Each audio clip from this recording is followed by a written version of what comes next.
There's a hero inside every one of us, with a fantastic legend waiting to be told. Is your hero a ranger with a loyal dinosaur companion? A druid able to take on the form of fearsome beasts? A champion sworn to redeem all evildoers or slay those souls that can't be saved? A graceful bard who performs magical dances? All these characters and more are possible with the Pathfinder role-playing game. Your gateway to adventure, danger, and magic. And making your character is as easy as ABC. Just choose from 6 fantasy ancestries, including dwarf, elf, and goblin. Select a background like acrobat, gladiator, or tinker, and then select one of 12 iconic classes, including the alchemist, barbarian, fighter, monk, rogue, and wizard. These 3 choices alone unlock more than 75,000 unique characters. Hundreds of feats and spells allow you to further customize your character, allowing you to make meaningful customization choices as you level up.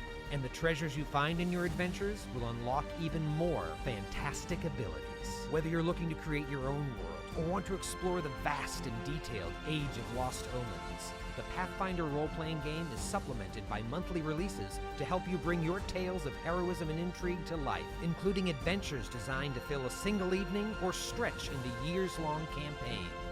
Unleash your hero with the Pathfinder role-playing game today.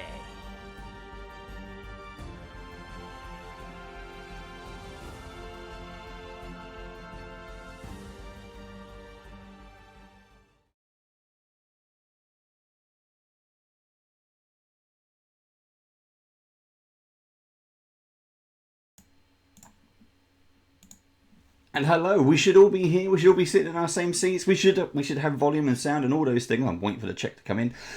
All the magic. But all the magic. It's like TV and movies all rolled into one. In a very small budget. There's free. A budget? There's a what? It's free. It's free. That's what the budget is. Hello, welcome to Band of Badgers. I am Dave, your game master and host for this campaign. And this, of course, is our Pathfinder Malevolence series. Series show. Yes. I don't know what you say across the pond. Supported by our friends over at Paizo and WizKids. So please go and check them out at paizo.com and wizkids.com. Joining me around the gaming table are my, I'm going to say my regular players, because our first episode, it was all a bit of a trick and surprise to play on you, the audience, and our players here. So that means this week we are joined by a brand new special guest player. This is Mallory, everybody. Hello, Mallory. How you doing? Hello. I'm great. Great. Lovely to have you to join us in a weird storytelling, Resident Evil-esque kind of horror thing.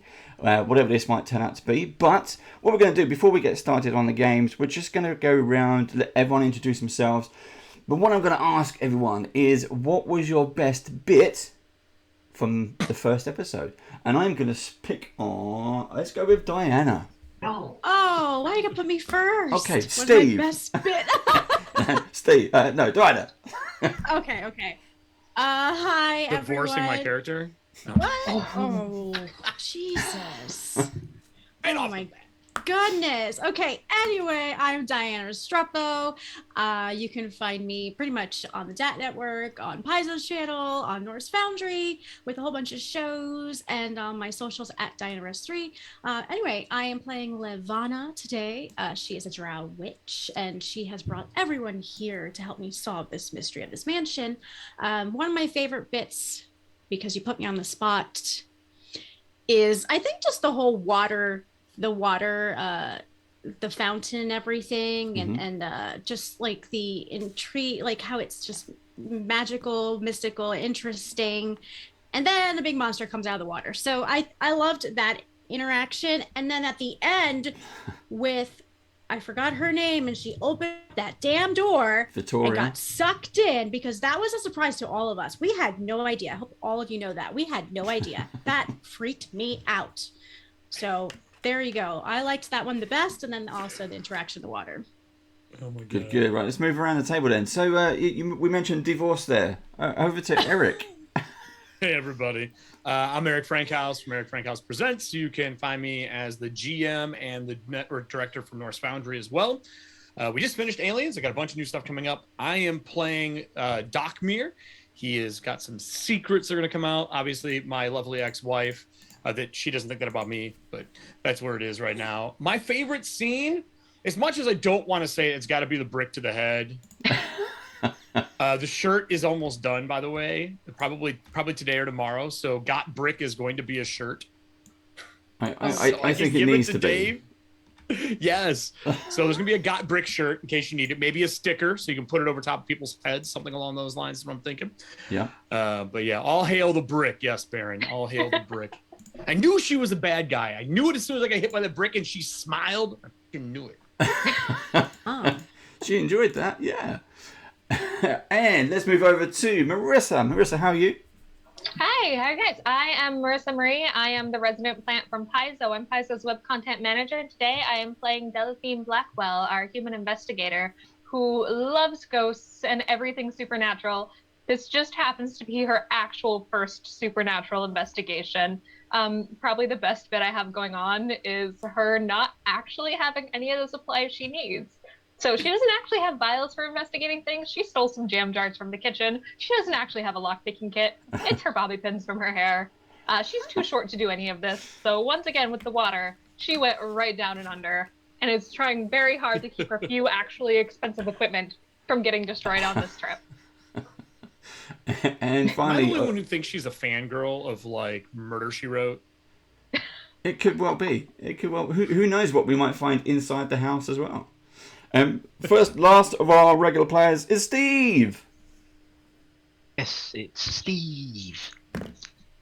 I don't know. Now, I'm not going to push the button. Should I push the button? Do it. I might. I don't even know what it is. Do it. One more time before it gets spooky. We get one happiness before spookies. One happiness. Let's have a look. Let's see what we can do. Right, well, while you're doing that, so you'll find me on Bandabages, you won't find me anywhere else. I don't do social media. But you can see me in many of the streams that we do on our channel, normally playing and helping Dave out. So that's my role. I am playing this evening, playing Thaddeus Croft, who is a thermatologist. It's up on the screen now. Isn't it? It was. I'm playing a thermatologist, and I guess my one of my favourite bits from last week, other than the brick to the head, which was very entertaining, was when I announced I didn't believe in ghosts, and it was a look on Eric's face. They were playing a ghost story, and I'm here to debunk. What happened to Jessa last week was some sort of microscopic parasitic spider that she obviously breathed in and took over her brain because all the joints went backwards and started climbing walls. That's classic spider routine. That's not possession. Wow. Complete disbeliever. I was thinking at some point we might actually creep in there and you become a believer by the end of the series, but you're just going to dismiss everything. I'll have a theory for everything. If you're the only survivor, you'd just be they all just drop down dead around me and it was fine. It was a gas pocket. Yeah, hallucinogens. It was a dream. It was a dream. It was a dream. Yeah, I'll wake up in the shower. Yeah, nightmares are real. There you go. Right. Now, Mallory is also joining us. Mallory can't tell you anything about her character. But Mallory can tell you who she is and where she's from. Yeah, so I'm Mallory Mize. I am a creator in the TTRPG space in many ways. But normally you find me over on Homebrews and Homebodies, which is the channel I co-founded with my best friend. She's in chat. It's Viking Mermaid. I love her. But we co-founded it together. I'm a GM and a player over there. And we play on Mondays and Thursdays. So come hang out at some point. Cool. Fantastic. Right.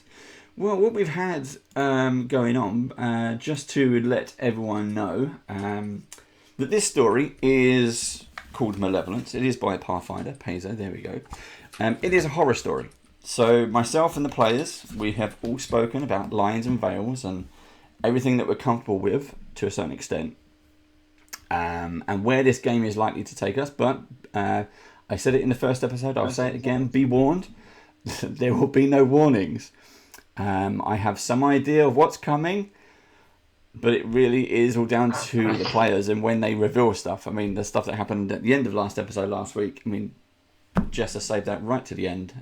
And it was done brilliantly. So we're hoping for, let's see if we can get some more scares going as well. So, can anyone recap what happened at the very end? We've mentioned it a few times just in the kind of the best bits, but... We got fucked over by our guest, so Mallory, I'm sorry if I hit you with a brick. You know what? I'll take the apology now. It's okay. If you try to hit me with a brick, I will not even be mad. Dave, can I say that I have that brick that hit me in the head? Yeah, I think you collected it. I'm sure you did say you picked it up. It's still embedded in the back of your skull. What are you talking about? Just so you know, I have a plan for that brick. Just like cartoon style. It's just here. It's there. What happened? So we got to the door after doing an entire circle around, finding, was it like a mausoleum or something in the very back of the forest? Yeah, all the way around to the front. Yep, some kind of After weird tons of creepy investigation, shitty horror, lots of ghosts, me getting frightened for the second time in my life as a character. We put our hand on the door to open it, and we got attacked by our NPC companion.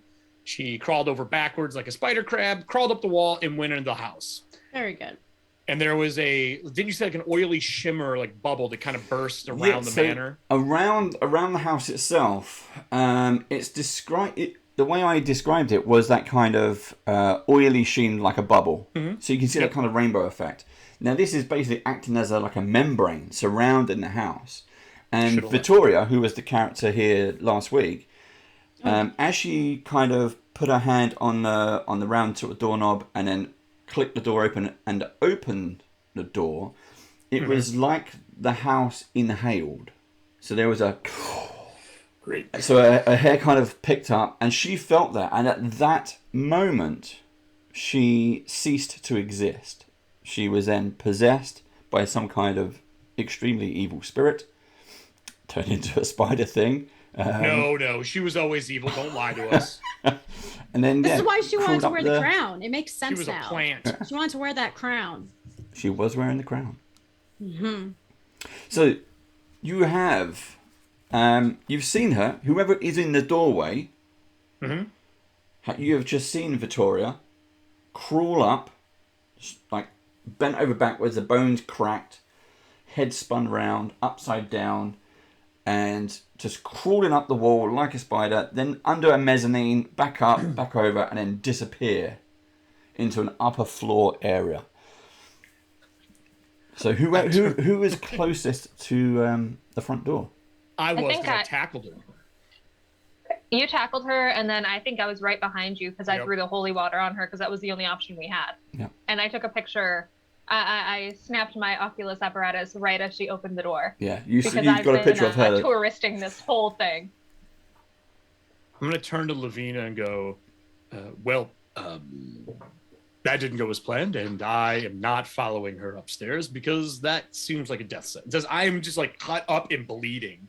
I am pretty messed up right now from her a second time. Listen, if we are going to investigate this house, I am going to need some time.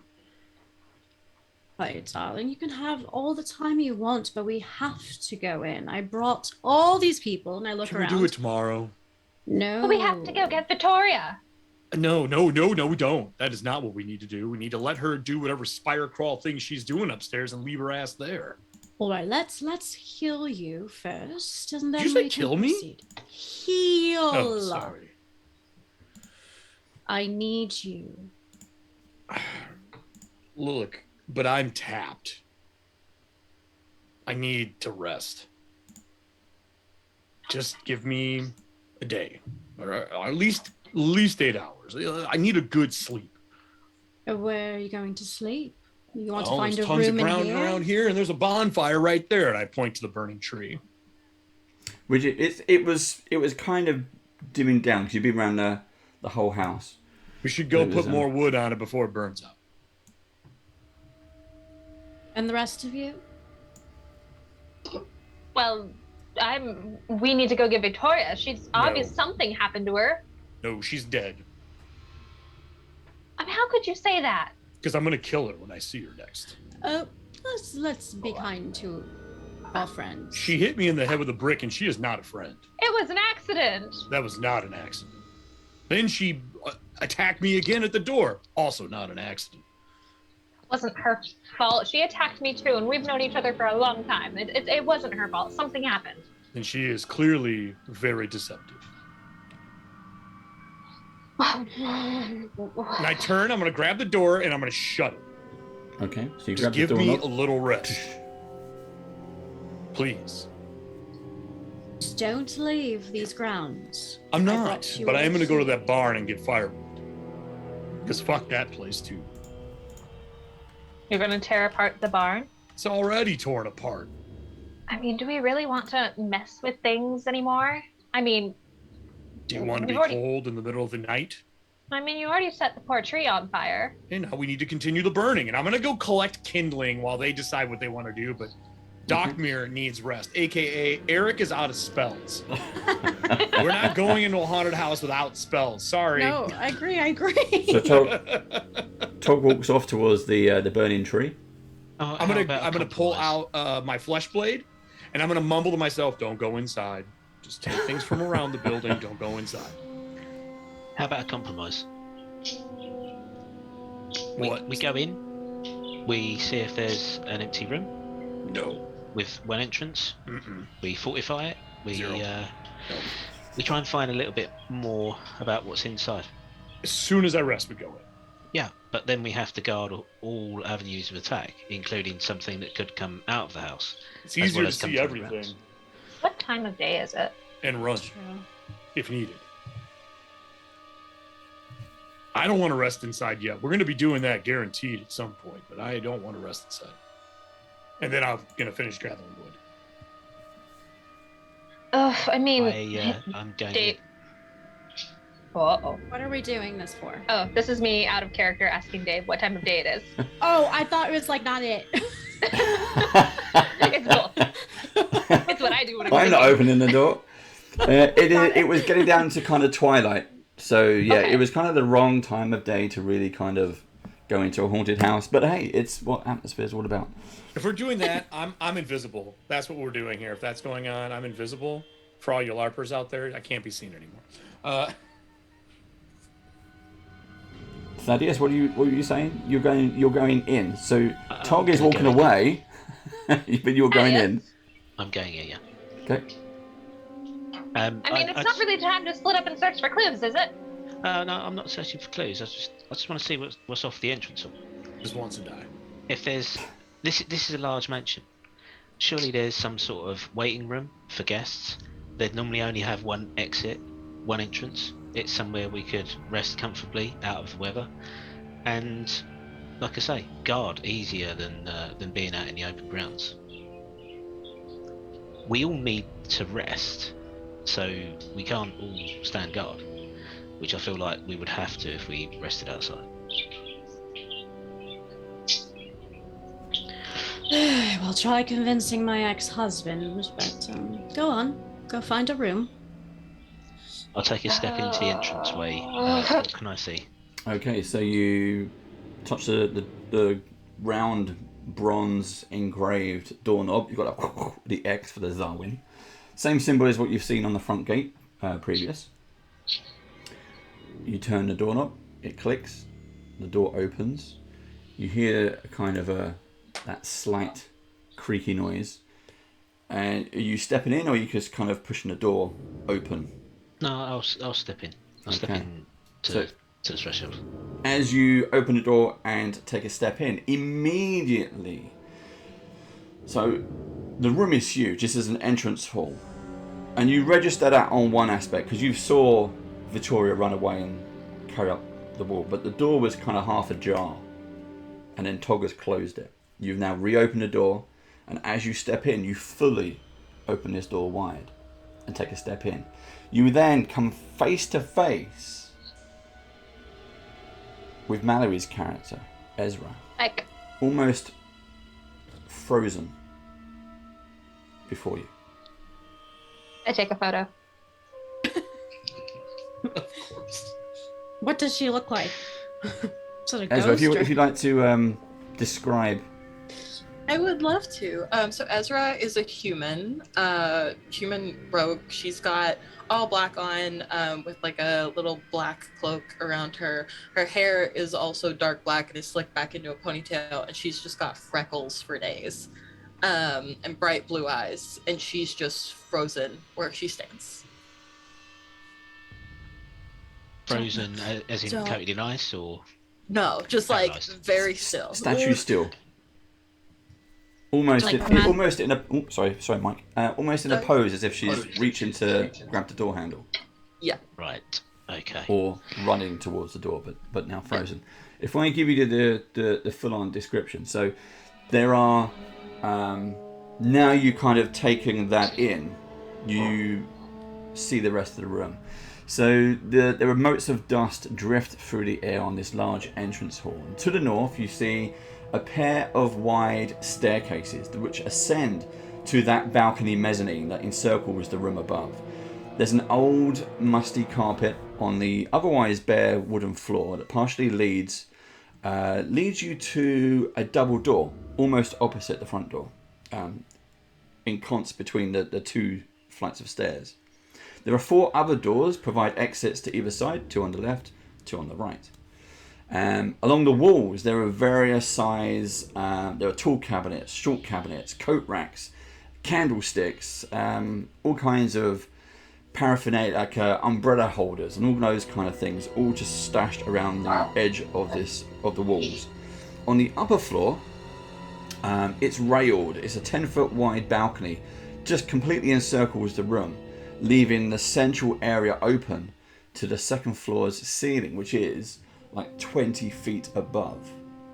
Is that the glass dome? It is not a glass dome. This is a flat ceiling. Okay. The Right, glass, but we the could glass see dome that from the glass building dome from outside would yeah. be on top. Gotcha. Okay, so I'm gonna bet that the 4 doors are a cloak room or closet, a waiting room, a bathroom, and some sort of corridor that the servants would use. Can I use my esoteric lore to recall anything about general layouts of mansions or manor houses that I could take a guess at which one would be a waiting room? If you Yes, you can. that is, sorry, flip to the other screen for my character. Start 14. No. Normally, yes, you would expect there to be quite a clearly defined waiting area. There's no seating in this particular area. Now, so my players can see the start of a map. I'm going to move this. I'm going to split cameras when we need to. For my players can see something, but we're not going to reveal it to the audience just yet. But there's no seating in this area. Would there have been blueprints or something at my library's archives that I would have been able to study before coming here? Not of this particular house, no. Oh. Maybe any other houses or just general knowledge of society to figure out? Or what you knew from the previous research and the research that Lavana has done is when and how the house was constructed, not blueprints. Darn. I mean, Okay. hello there. I think she's frozen, Don't- Delphine. no, don't- Is Lavana there? Don't move. Don't move. I mean, the threat's already run up the stairs. What else is there? Just for now. Just don't move. Okay? Not Just the don't firewood. move. You want to step outside? To be honest, I'm not sure I can. You just can't. Can you move at all? I mean, I'm capable of movement, but something in this room would rather me not.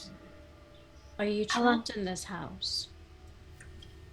No, but this is my house. I don't want to leave. It's that something in this room would rather me leave. And so I'm just trying to figure out how I can not do that. It's your house. Yes, this is my house. What is your name? I'm Ezra Last name? Mockin. Would we remember Ezra Mockin in our studies? And You do knowing- not remember an Ezra Markin. when did you Is it- acquire this house, darling? Not too awful long ago. I came to visit and I liked it. But please make sure to keep your voices down and just don't move while we talk. I don't want anyone to get hurt. Well, someone already did get hurt and went up your stairs. So it's I thought I heard something, but I don't venture up there. Did you see anything like just moments ago? Like we opened the door just moments ago? I mean, I noticed somebody opened it a bit, but then it shut again. I wasn't quite sure what to think of it. I mean, so you're saying this house is like finders keepers, right? I mean, it belongs to me. The means through which I acquired it are maybe not the proper way, I guess. But it's mine. It's my house. So you know what's been going on in the house, right? So have you seen anybody else try to come into the house? No, not through the front entrance anyway. Well, you might have some more house guests than our friend who just came in, who might still also be house guests for a while that we're trying to find. Oh, okay. Well, I'm happy to help you look and things like that as soon as we take care of the slight situation to the left. I'll look to the left. Yeah, me too. Do you see the wardrobe over there? Yes. Not a wardrobe. Oh! I'm going to roll to... What is my investigate? Is it Narnia? I wish. Because if Oh, so, but I'm it's- coming in the house. If it's not a wardrobe, that means it's interesting. Or it's being a beast. Camera cuts outside, me gathering firewood, throwing it on the fire. No idea what's going on inside. Minding your business. Okay, I'm Until gonna... someone gets me. Should somebody go get Thomas? I mean, it's. I'm gonna go look at the spooky wardrobe. You Wait. move, it will move. I mean, I've already moved enough, so as long as you don't move, I think you'll be okay. I've already taken this risk. That's not how this works at all, but okay. I am going to do. Oh, what am I going to do? Probably just a perception. You can roll perception, yeah. Yeah. 19 You get to plus investigate one with to that as well. 20, dirty 20 to whatever the spooky wardrobe that's causing the scare is happening right now. Like if I turn my head to the left, what do my investigator eyes see? So you turn your head to the right based on your placement of where you are on the map. So it's Ezra's left, which is your right. And you look over there, and there are various cabinets and things. As I mentioned, candlestick holders. But they all look normal. Nothing seems to be out of place. Is there anything odd? No, the only thing you have picked up on is somewhere probably echoing around the room and probably from upstairs is the sound of like a ticking clock. That is the only thing that seems to be there. Okay. Well, it's whatever's happening is it's what has it been doing? I mean, it looks normal right now. It doesn't look like anything's happening at the moment. Meant to look normal.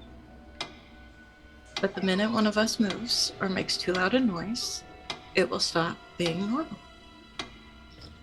How did you survive all this time acting very still? You've been standing here all this time very still in your house? No, it recently got in. So kick it out of the house. Not the easiest to do on my own. If you all would like to help, I am more than happy to accept. Let me go get my dear ex-husband, and I'm gonna turn around and walk towards Doc. So 2 things happen. You turn around and walk towards the door. Now, Delphine, you're kind of still scanning the furniture, let's say, in this chamber. And as Lavana makes a step back towards the door, the top kind of cupboards, the 2 cabinets, like a drinks cabinet, made of solid wood. So think Beauty and the Beast. We'll start easy. Just casually, just open. Tell me you saw that.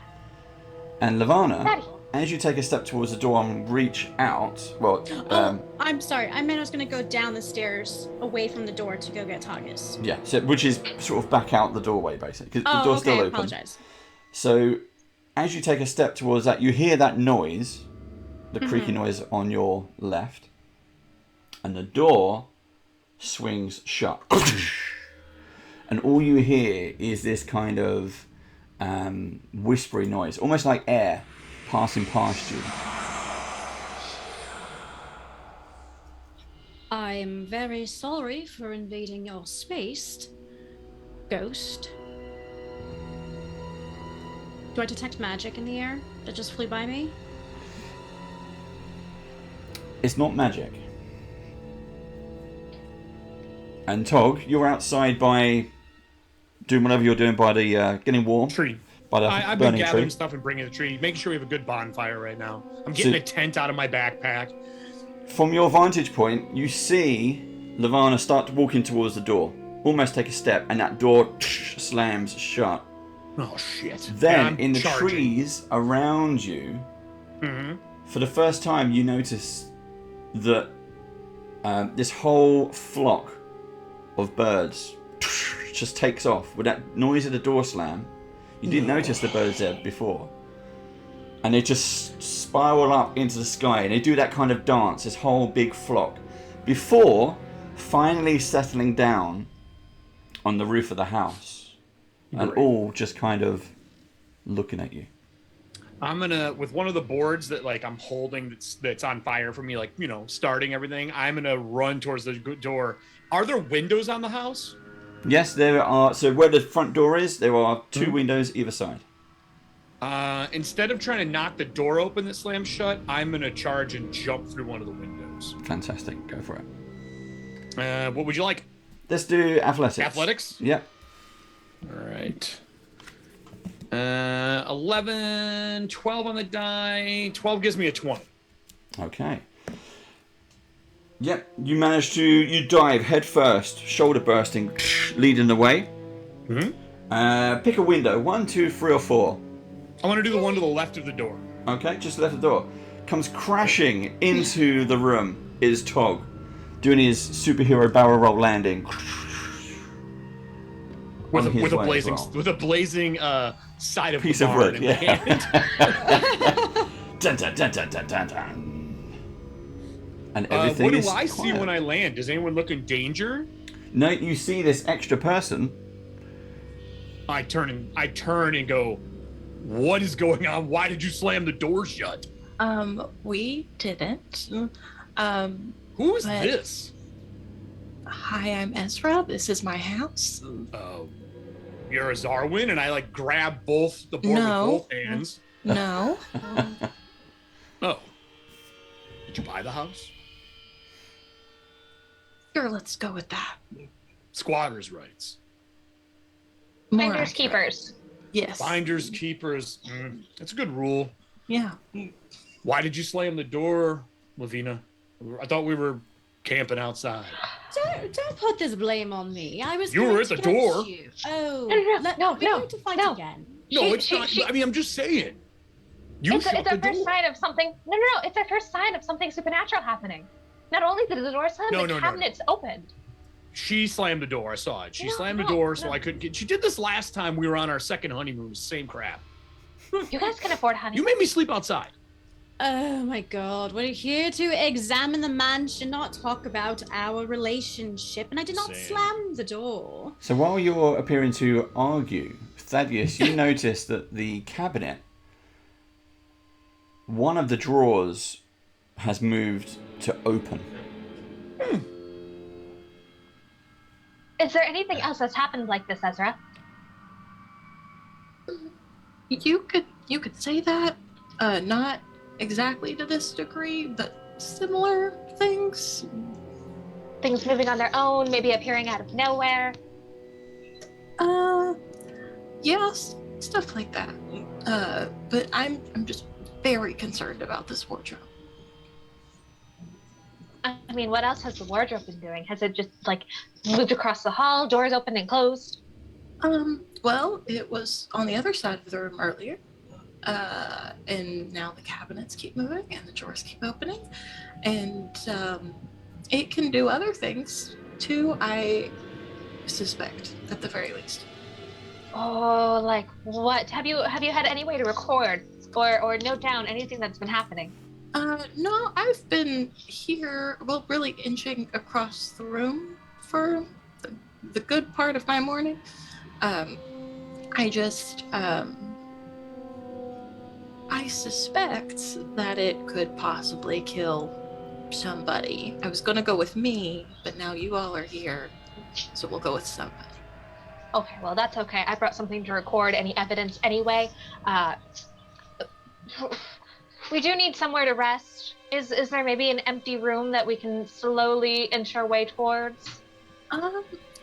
It's gonna take you a very long time to get there, but I'm sure that I can find something, but I have a feeling that thing won't let you leave. Okay, I'm gonna walk over and light it on fire. Wait, no, it's evidence. Yep, burning evidence. So as I'm Toby, gonna get close to it. Do I see anything odd besides the fact that like something supernatural? you get halfway to it. So as you get halfway to it, you see that the two open doors of the upper cabinet are open, and what should be shelves just kind of changes. It's almost like an optical illusion. Instead, whatever this thing is kind of rolls down, and what you see is this one big giant eyeball. Wow. And it I'm gonna take a starts photo. looking at you. And then the drawer, it's like a red tablecloth, just billows out and starts rolling out towards Great. you. The sides of the cabinet, the arms where the drawers are, start to pull open one at a time. And you hear as this thing starts to transform in front of you and almost tries to shuffle towards you as well. So a curio cabinet is going like this towards me, with an eye and a tongue. It's a fucking mimic. Can I spend an action to make a nature check on this, or is it a cult? It's a cult, actually, isn't it? You can do either. I'm gonna do a cult. I'm better at it. It makes more sense. All right, it's not the best check. 17. Do I have any idea what the hell this is using one of my actions? Yeah, I mean, you've definitely heard of these things. Potentially, you may have even fought one before. It is a mimic, and on that, God, we're going to roll initiative, everybody. Let's go for it. No. Let's go. And what I'm going to do You're the one who is... jumped in the window. what I'm going to do is switch around the map for everyone. So let me do that first. The screen's going to get a bit fuzzy, just to kind of give everybody a warning, a heads up. There we go. You should now be able to see what the players see. Everyone should be in the right seats. They are. And what we're going to do, we're going to mix this up a little bit more. So this is the outline for everyone. My players have seen this, but just for the audience. Here is the front door that everyone's just walked through. Here's the 4 windows. This is the one that Tog just jumped through. Here's the 2 twin staircases. This kind of old ropey carpet leads to a set of double doors. And there are 2 doors on either side of this room. However, we are going to mix things up a bit. So we mentioned WizKids are also helping us out. This is one of their bits and pieces That's we've got cool. going on. So this is the entrance hall. That's super cool. We have you over there. Then we have 1, 2, 3, and Ezra in the middle. Can everyone see that okay? Is everyone okay Yes. with that? So it Well, I is, see no mimics, so I should be safe. Let's go. yeah. And then this is the cabinet that starts to... Damn it. It is just a cupboard, but for this purpose, it is a mimic cupboard. As this thing moves towards you, so we're going to just capture some initiative scores. Thaddeus. 3-0-30. Wow, well done. Ezra. 24. 24. Tog. I'm assuming I'm just going with the occult roll that I had. Yep. What was that? 17, I think. 17. Yep. I love that Pathfinder uses whatever skill Ep02 does You can do that. for your initiative. Lavana. 18. 18. And Delphine. 27. Sorry, what was that? 27. 27. 27. I forgot to tag Wiz Kids. Sorry. How dare you? How dare you, yeah. Right.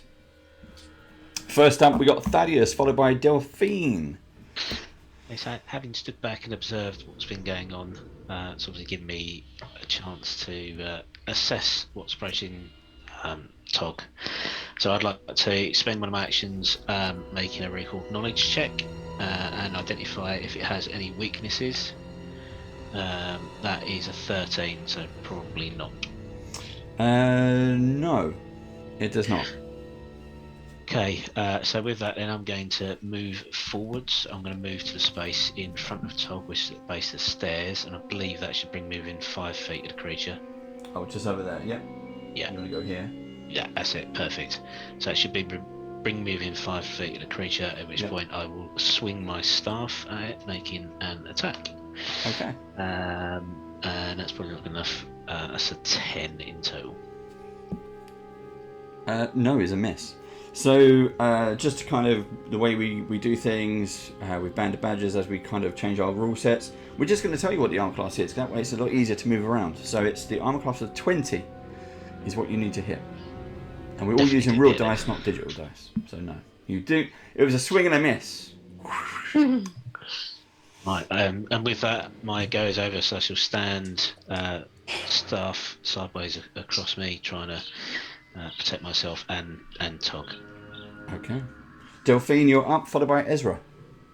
I am going to use my first action to do an expeditious inspection, which means I'm going to be very, very quick to assess my surroundings and recall knowledge, seek, or sense motive to try and figure out anything about a mimic and what we can do about it. Okay. Oh, what should I roll for that? Perception? Yep. All right. Natural 20 plus 9, 29. Very nice. Were you moving at all, or are you just staying where you are? Right now, I've stayed. I'm eyes on it. I did take a photo a minute ago of its tongue unrolling and the eyeball coming out. Fascinating. It's very scary, but it's very fascinating, and I want to capture every moment. But Okay. what did I see? And what can I figure out about mimics? They are some kind of physical creature. This is not a spirit. This is not a ghost. This is not an entity. This is real, which means if it bleeds, you can kill it. Is a very simple rule. Do we know what kind of damage, bludgeoning or piercing or? All of the above will work. Okay. Then I, for my next action, am going to load my hand cannon with some regular pellets, which do piercing damage. And I'm going to do my best to aim and fire and not hit either of my companions directly in front of us. Go for it. I know it's evidence, but got to do something about it.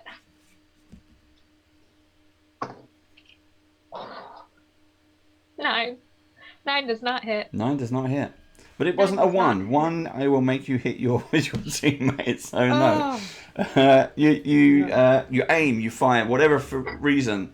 So maybe it's the let's say as you go to fire, you hear those kind of whispers again, just kind of moving around, as they were at the kind of the front door earlier, putting you off, and you just miss with the aim.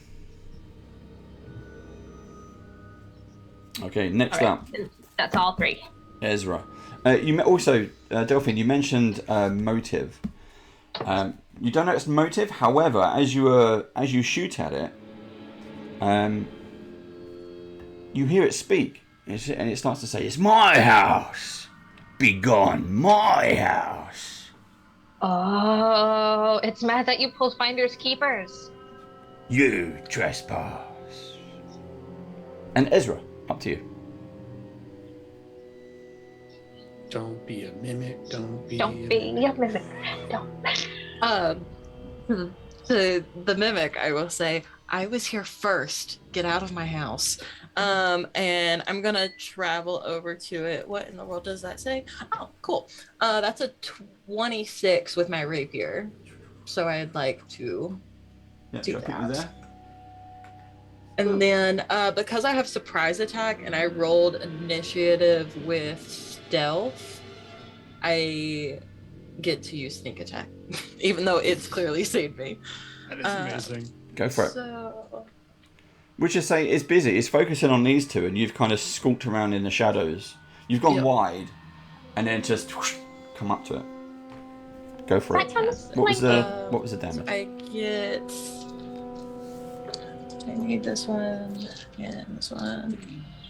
That's 4. Oh, that's 4, so 8. 8 damage. Okay. That's our first hit. Well done. Well done, guest player. Anything else you'd like My to do? first time ever playing Pathfinder. There we go. Yes. Wasn't it also last week's? Yes. That's fantastic. Yeah. We're introducing new players to the fantastic, amazing world. I would like a new Pathfinder. player every combat round, please. And every combat round. Combat round. And joining us is everyone. Just shuffling them in. Next in. Just get in the waiting room. Here we go. We'll put you in Zoom. You want to play? Just join this Zoom code. There you go. You only get one roll, though. No, they're all in just like Mallory's streaming studio, so she gets up and somebody else sits down. We just rotate. Ezra. It's fine. Yeah. Everybody's Okay, it's Lavana followed by Tog. I'm last. How did that happen? That's not fair. I'm last. Right, Lavana followed by Tog. All right. I would like to cast telekinetic projectile. See whatever I can find in this house to just kind of smash it. Yep. There's tons of furniture in this room. It's all cupboards, these kind of candlestick holder thingies, all kinds. So you can pick all kinds of rubble and all the glass from the smash window from Tog. Oh, since I directly see the candle, I'm going to take that candle in the air and try and chuck it at this thing. And not probably with what I've got. I rolled a 4, 8, 9, 10, 12. Nope, 12. No, 12 is a miss. It still picks up. It just... So it's on the other side of the room. You miss it. And then I cast guidance on, let's see, on Togus. Okay. Tog, you're up. Show him how it's done. In Aklo, I say... Does anyone here speak Aklo? I asked this before. I think you were the only one. Am I the only one? I thought I was the only one. I do not. Okay. I say something Aklo to it with a smirk. I'm going to cast protection on myself for 2 actions, and I'm going to swing at it with the fiery board and see if I can't catch this thing on fire. Yep. I am obviously not proficient with fiery board, but we're going to go for it. That's okay. 18 on the die. It's going to be way over, but I don't know if it's 10 over. You're going to hit with that. What do you want? D6 for the board? Yeah. All right. So 4, 5, 6, 7, 8 points of damage, plus whatever you want the fire to be. Yep. So you hit it with a flaming end, and immediately it starts to catch fire. Oh, nice. And it starts to spread, and its other arm changes into more kind of tendrils, starts slapping at it, and he's like, ah! And it's just trying to put this down, and he starts to kind of shuffle backwards a little bit. Like, Is my board usable still? Is it broken? Is it stuck to it? Or can I keep swinging this thing? I'll let you keep swinging until it breaks. Okay. Would that be considered persistent burning damage? It will be, yes. Okay. That is my round. I'm not moving or anything. I'm taking front line. Yep. I'm finished. Okie dokie. It's my go. Right, so the mimic is backing away into the corner, but this time you notice that the red kind of tablecloth that's been trawled out in front of it is still there as Thaddeus, as you stepped closer. So it's going to bring it in. And it whips it all the way back up into the top drawer, and then the drawer slams shut. But it acts as a whip. Oh! I got a natural 20 on my first go. No one wants to hear that. Yeah. Nobody wants to hear that, unless it's us. I got a natural 20, and I got a 1 on the D6. Double damage. You just stumble a bit, and I'm not even gonna let you take damage. You just stumble a bit. You had 1 foot on his tongue. It just pulls you off balance. Right. Okay. Right, top of the round, Thaddeus, followed by Delphine. Okay, so having witnessed it's definitely afraid of fire, I will come to the obvious conclusion that its weakness is fire. So I'm going to use my esoteric antithesis to pick up some of the flame and ash that's on the floor with my staff and form this sort of flame dance in front of it before I make my swing. So take one action, do the esoteric antithesis, and that has the effect of making this attack magical. Mm-hmm. And that is a 15 on the dice plus 3 is 23. Yes. And that will be 4 points of damage, but that damage is fire damage now. So now I've done the esoteric antithesis, it applies the fire damage to it. So if it has any weaknesses, it takes the extra weakness. Burn. Cool. And then I will make another attack with it. Go, yeah. And that will be a 19 on the dice plus 8 is 27 to Yep. hit. With the first 5 is 22. So well done. With the first hit is it already starts spreading, catching fire. And rather than going ow, ow, ow, it now seems to start to scream. And your second hit damage? 9. Okay. In Aklo, I yell for it. You could just leave the house. My Not house. intimidating, like actually just telling it could leave. My house. All right, well. House. There's a rat in your house. You got to kill it. Yep. Delphine followed by Ezra. I mean, you could just let the rat outside. He doesn't want to leave. I gave it the offer. I agree, Delphine. But also, it has a whip. I have one of those. I'm not close enough to use it, though. I am just going to load my... Where did my dice go? I'm going to load my hand cannon one more time with more pellets and try to hit it again. And definitely not hitting again. 16 does not hit. So I'm going to take my last action to just load it again and just like, oh my gosh, this is not how I imagined this going. It's the That's all I nerves. got. It's the nerves. Ezra, you're up. Okay. I'm just gonna go at it with my rapier again because I don't really know what would be best other than that. That doesn't hit at all. That's only a 16. Yep, that's a miss. I'll swing again. I know I get. Yep. It comes with a penalty, right? Yes, it's minus 5. 5 unless it's a light weapon. It's 4. Okay. That's okay. I still got a 24. Yeah, fine. Oh, wow. Yep. Yep. Go for it.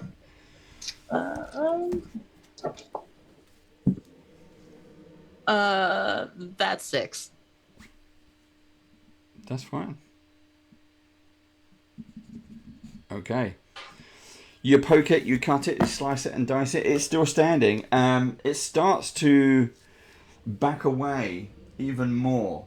And the tendrils come up and it stops protecting itself, trying to put the fire out. and it's almost like it's trying to block access to the door behind it, even though it's on fire. Can I use an Levana, attack opportunity on it as it backs out, or is it just leaving? it's just kind of trying to leave and changing its stance, if you like. Gotcha. Levana, followed by Tog. Okay, I'm gonna try something I've never tried before. I'm gonna cast illusory, can't pronounce that word, disguise. Okay. Ooh. I'm going to create another cabinet or cabinet next to it to kind of distract it, to get it confused, to stop blocking and stop attacking everyone. Okay. So you could create a duplicate cabinet or a duplicate mimic cabinet. Oh, mimic cabinet, because that's how it's going to move. Yep. Yeah. Okay. So this Oh, thing. you tricked me. You were about to trick me. Good job. That's what Eric does to me. I always mess up. I'm glad I actually thought about it. Make a person in the room behind it. Everyone who's fighting a mimic, not looking at it, suddenly another mimic appears. right next to it. Out of thin air. Yeah, I'm gonna try and see if it'll be distracted by that. Okay. And then for my last action, I'll cast guidance on Thaddeus. Right. It is not distracted by it, but it is kind of confused. So it starts to, when the other cabinet is next to it, it moves his kind of arms, his tendrils, to stop blocking that space. So he brings this one kind of closer in. Okay. Tog, over to you. Well, I don't understand why there's two, but I am brave, so I'm going to charge in anyway.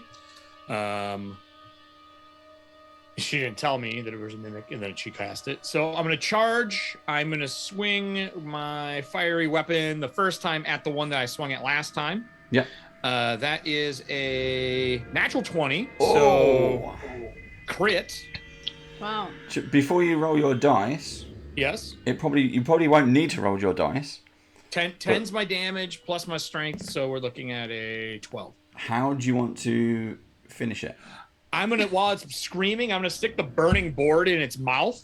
Yep. And I'm gonna, with my other two actions, shut its mouth on the board and let it burn.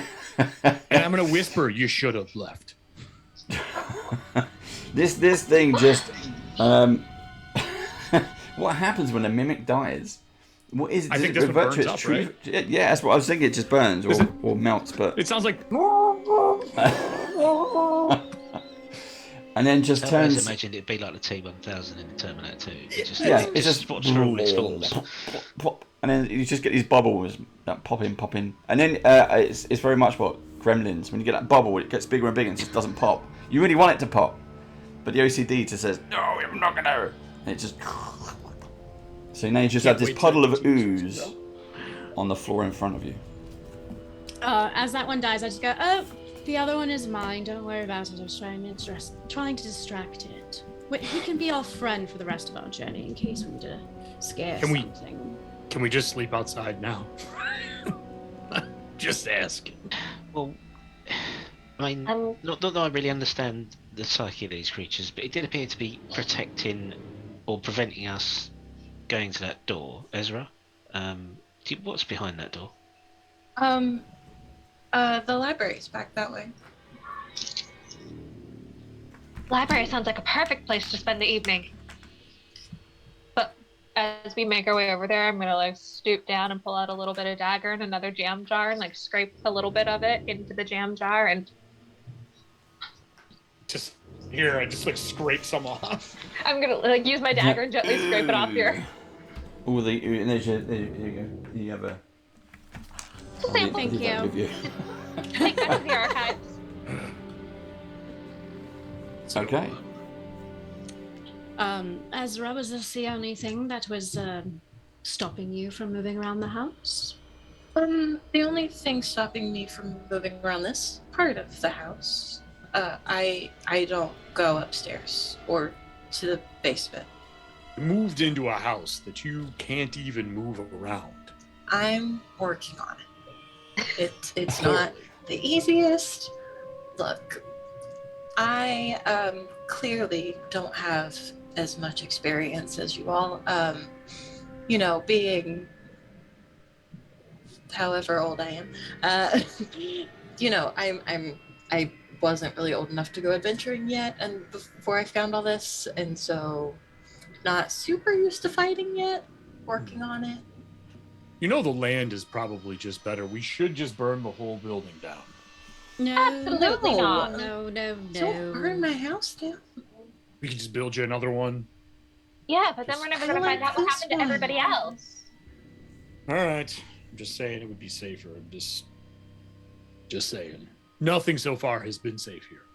Nothing. Well, Ezra, if you help us find out what there other people have come into this house and have disappeared, and that's why we're here. Is we're hopefully trying to find whatever is causing people to disappear in this house, and then maybe if you help us figure out whatever is disappearing, then we can clear it out, and then you have a place to live again. Though the original family might come back, but that's another problem to deal with later. I would love that, and I'm happy to help however I can. But I need to know what you all need. I need to go to that library. I need a I rest. agree. We need a safe space. We could probably just make the library your safe space. Libraries are always safe spaces as long as you don't mess with the archives. Ezra, have you been inside this library? I take that as a no. Well, I guess we're all prepared. Should I send my cabinet forward, everyone? Look, the only thing that I don't go into the library for is just this kind of red mist that comes up sometimes. Do you Right. sleep in the foyer? Like, where do you sleep? No, I sleep in a room that's off of the library. And there's a But bed. you don't have to go through it to get there. Could we all pile in this room for the night? I suppose so. I don't see the huge problem in it, but if you want, we can cut through the library. So, Delphine, was it? Can grab some books. I doubt it's there right now. It's only every once in a while that it shows up. Is there old furniture in this room? Like tables and stuff you said, Dave? Yeah, there's furniture all around the entrance hall. Well, before we leave, let's seal the window up. And I'm going to grab just a table and just dump whatever's on it because, finders keepers. Yep. And stick it to the window. And I have a hammer and nails, thank you very much. And I'm going to nail the table to the window so wind can't blow in the house that I broke through. Cool. That's some original architecture that you're putting nails and holes into. Oh. Well, look at this place. It's a mess anyway. You don't want to make it worse. So I'm not making it. Do you want the wind to blow in here and the crazy birds that are outside to fly in? There's We birds also outside. have the lady upstairs. She can always come running down and boo. We have to find her at Chances. some point to help her.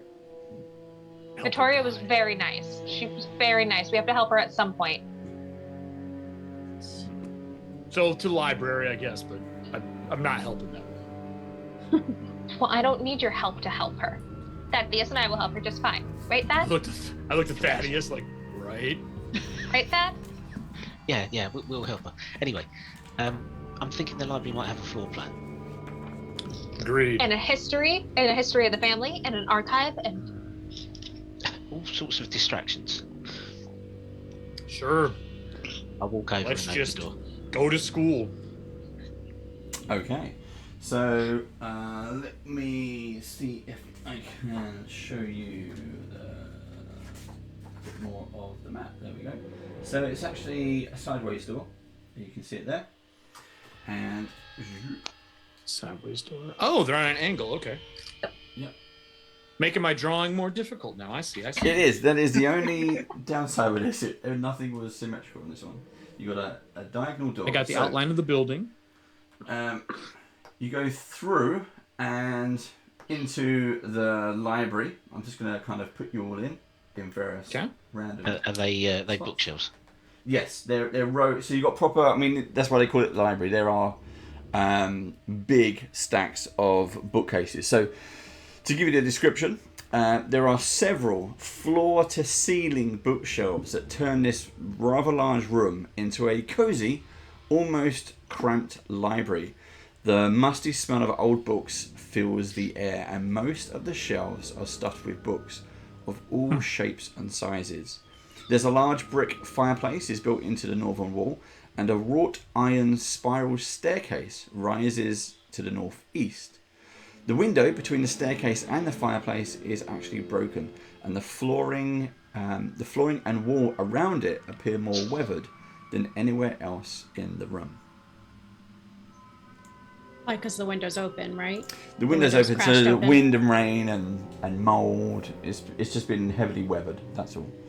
Is there anything odd that I might see or notice other than like the usual? Any book that might not have dust on it? Something that doesn't belong in a library? Well, we can take this.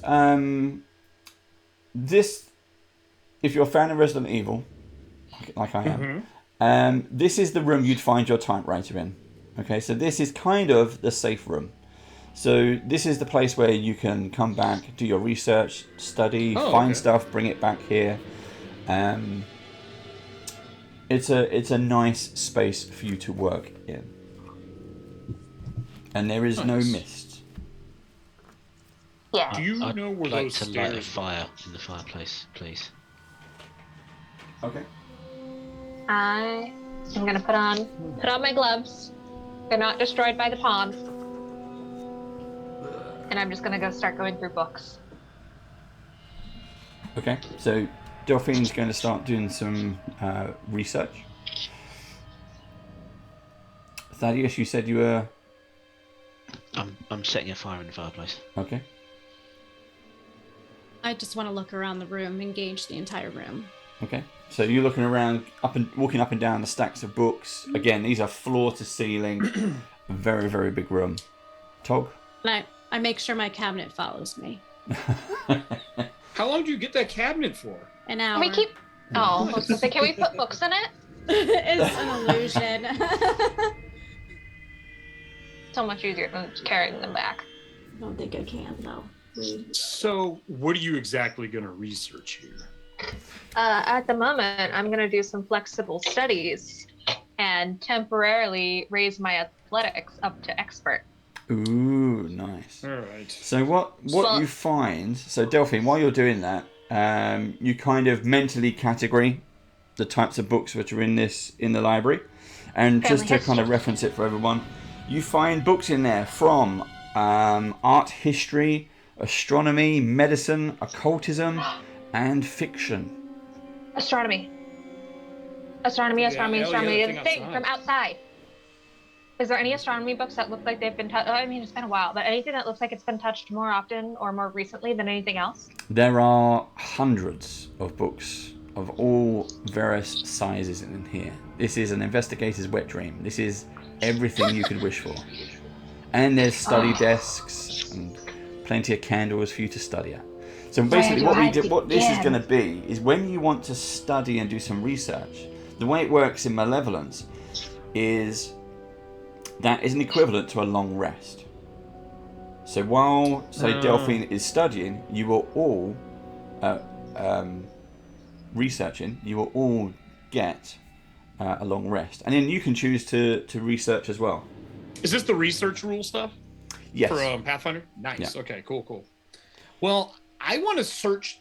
I can study. I'm actually smart, but instead of studying, I'd like to search the room. I want to look for, like, if there's anything indicating where the stairs go, like if there's a plaque. I want to search the walls for anything that might be hidden. I'm going to do the adventurer part while she's doing the school part.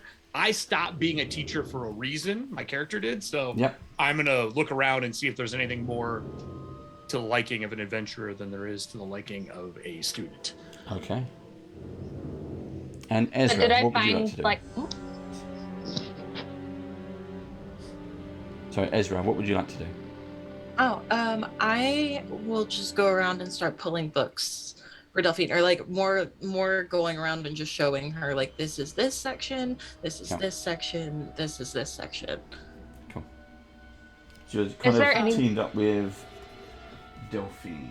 There we go. Right, so we put it together. I'm going to put you over by the fireplace, you over here. There we go. Everyone's... Right, so Tog, just to give you some information.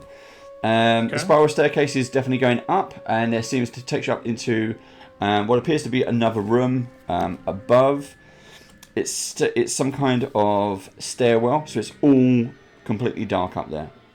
But while you're searching around the room, you also find another door, which you initially thought was a cupboard, which is over at the back. And what I'll do for the audience, again, we're kind of moving things around. I will switch the cameras. There we go. So you can see what the players can see. So it's the door next to the doors we came into? Yep. So there's a door here. This is the one you came into. That's the door you came into. Is there another one north of me there, it looks like? Yep. So there's another door here. Okay. The door here, which is inside the room, which looks like a cupboard. Yeah. You open and discover there's a flight of stairs going down. Oh, okay. Okay. I will shut that. A door over here. Okay. That goes into another room? Yep. All right. Is there any that go outside? Does this look like it would be like architecturally? Does this look like it would be the edge of the building? So what you've like if I'm facing it? Is if you go over this way, there is 2 windows in this room. So I mentioned that one of the windows nearest to the stairs is broken. So this one is broken. This one is still intact.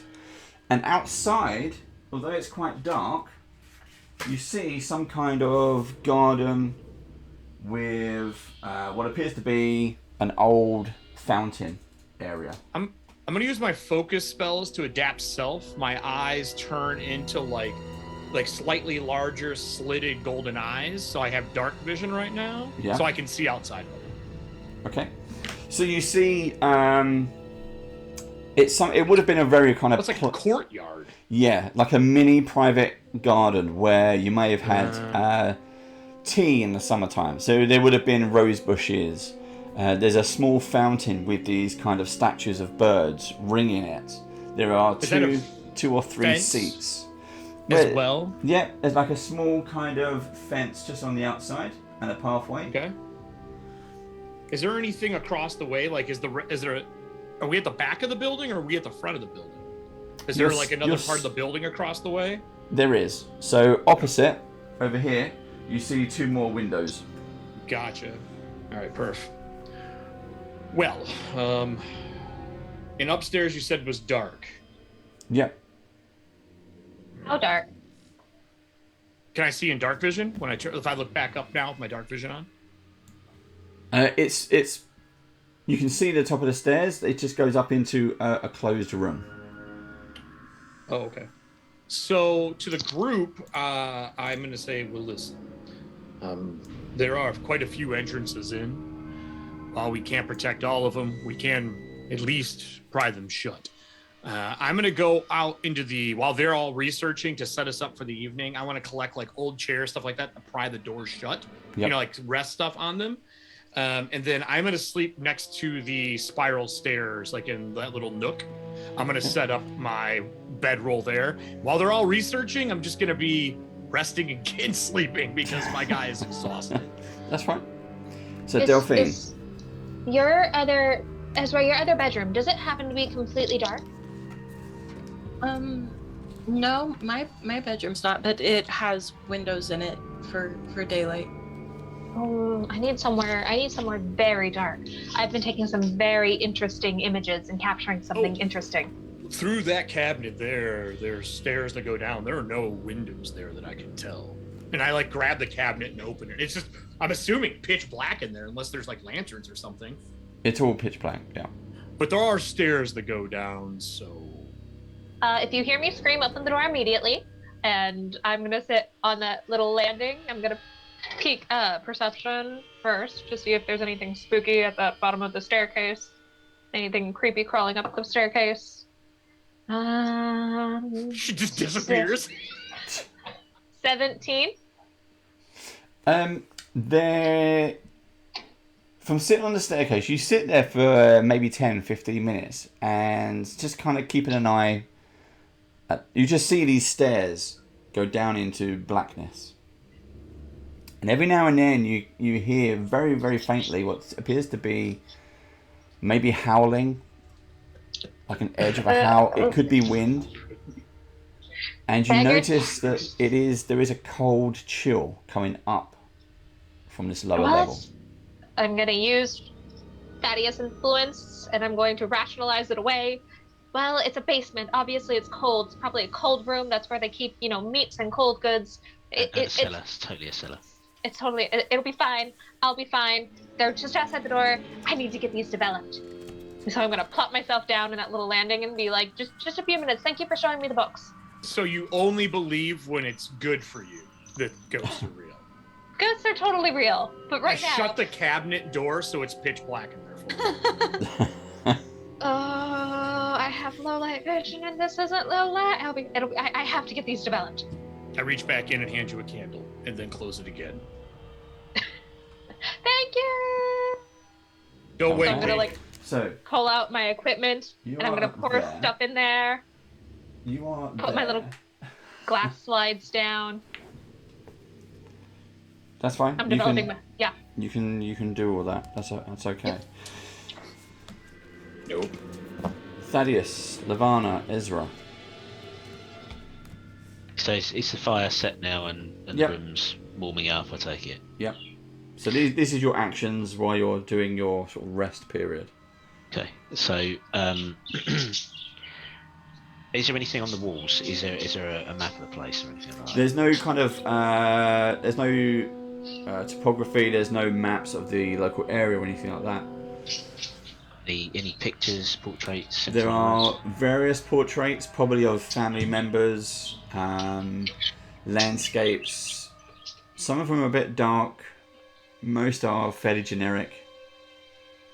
Okay. Do any most of the of it portraits have like the little plaques with the names on or anything? No. Okay. This is probably, let's say, people who have painted it themselves, rather than portraits of people. Okay. Right. So, taking up on what Delphine was starting to do before she went off to develop her photos was look for some research on the family. Okay. So I'll turn to Levana and I'll say, I know you did some research before we came here, and you gave us some information on when the place was constructed, about when the owners were married and stuff like that. But did you dig much deeper into who they were or their contacts were? Stuff is there some value in trying to obtain information from here on that if we can? Dave, would I know that? That is something we can research. So, Steve, if you're pick a topic. Right, look, Levana, what were the owners' names? Because I can't remember. Yes. They were. Looking at my notes. Look at. What were their names? I'm sorry. No, it was Zarwin Manor, so it's Zarwin Call. Iosif Zarwin, or you can research the house itself. So are you looking for the property or the persona? I mean, could one of us do one of each? Yeah. Yeah, that would be quicker. I'll do one and he can do the other. Okay. I'd like to research. I'd like to research house. I think. Okay. That's probably more my cup of tea. I'll research the family. Okay. So, for the research, it is a DC check.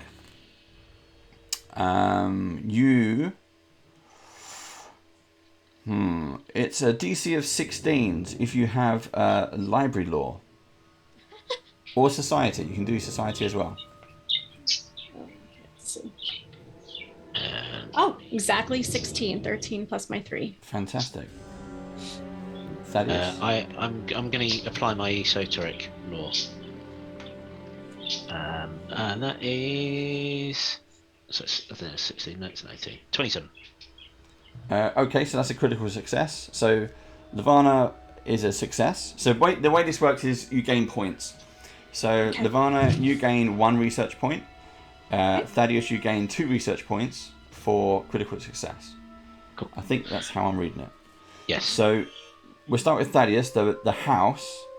Now, from Levana's previous research, we already know the location of the manor. That's how you found it. That's how you got here.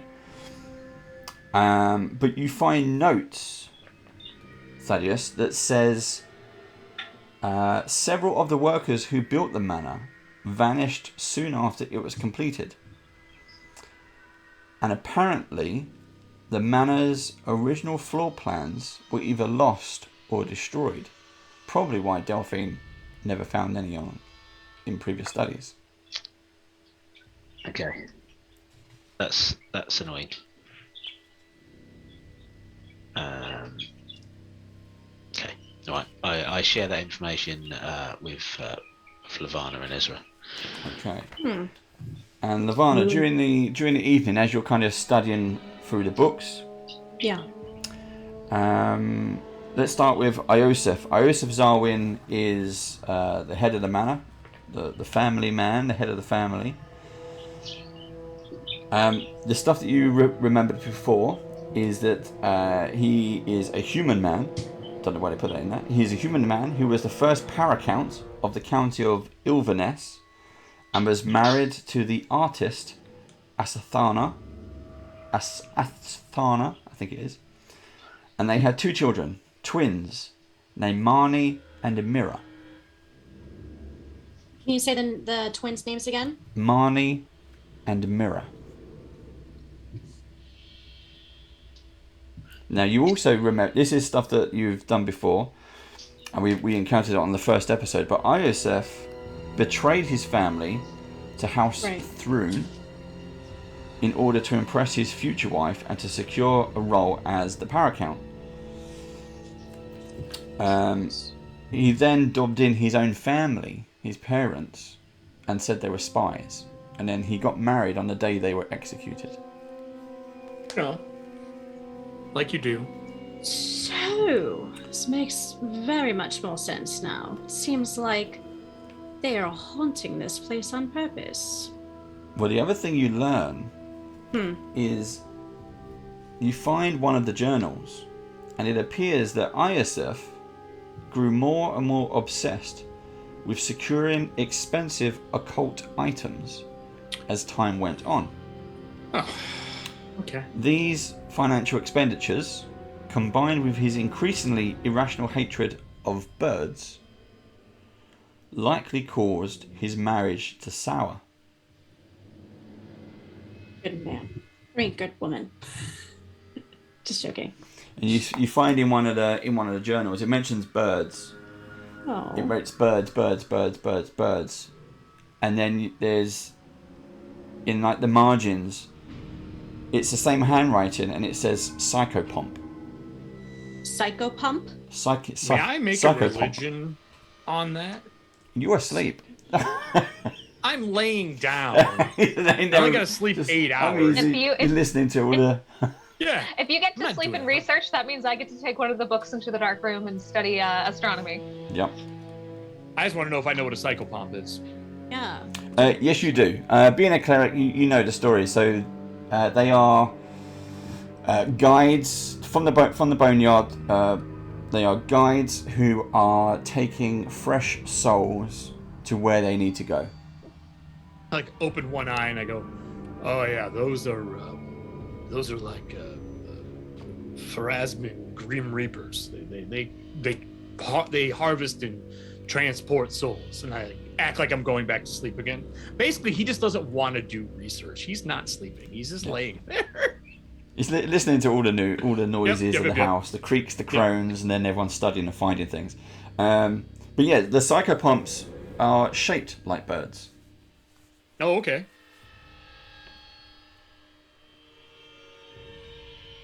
Wait a minute. The whole outside was covered in birds. Right.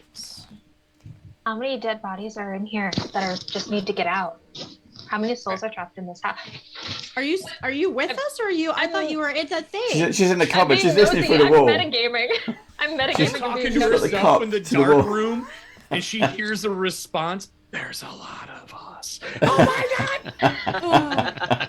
Okay, how many hours has it been? It's had to have been at least a It's couple been of hours. yeah, it's been a few hours as you're doing these things. Okay, Delphine, what- let's cut to you and see what you're up to with your photos. Yeah. It doesn't. I know real world meta knowledge tells me it doesn't actually take too terribly long to develop photos from photography knowledge. So You're I'm in sitting an there hour at least. 60. Yeah, like it takes an hour. I'm ready. I want to get back to my books, but I also want to know the things I've taken photos of. I've written a list, so anything spooky So of the gate. Here's the thing. So we can go through that list. You read them off, the ones you want to know that you see, and I will tell you. Okay. Okay. Let's It's do up the to important you. ones. Is you're Let's sitting do- in the dark in the stairs, at the top of the stairs, with whether you got the candle on or not, in the dark. Do you want to be the first person to see the photos on your own, or do you want to share it with the group?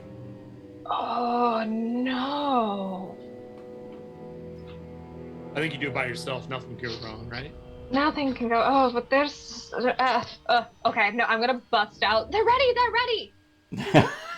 I was really hoping then. Okay, so you go out into the room. Yes, and I'm And- gonna like smack them down all Yeah. on the table where everybody has their like books out and open. Well, Ezra seems to be kind of still walking around looking at the library. Tog is kind of tucked up into his sleeping bag. Lavana and Thaddeus are poring over various books, and they seem to be making their own kind of notes and things. They've got the candles lit on the desks. Was anyone injured, by the way? I forgot to ask that before I fell asleep. I am gonna do medicine. I get up like 2 hours into my rest, like shit, and I get up. I'm like, I'll bandage you up while you're looking. I'll make medicine checks on them because I totally forgot Thank to do you. that. Got my thing. Okay, so first things first is the spooky front gate of just the lock. Is there anything weird or different? No, the lock still looks like the lock.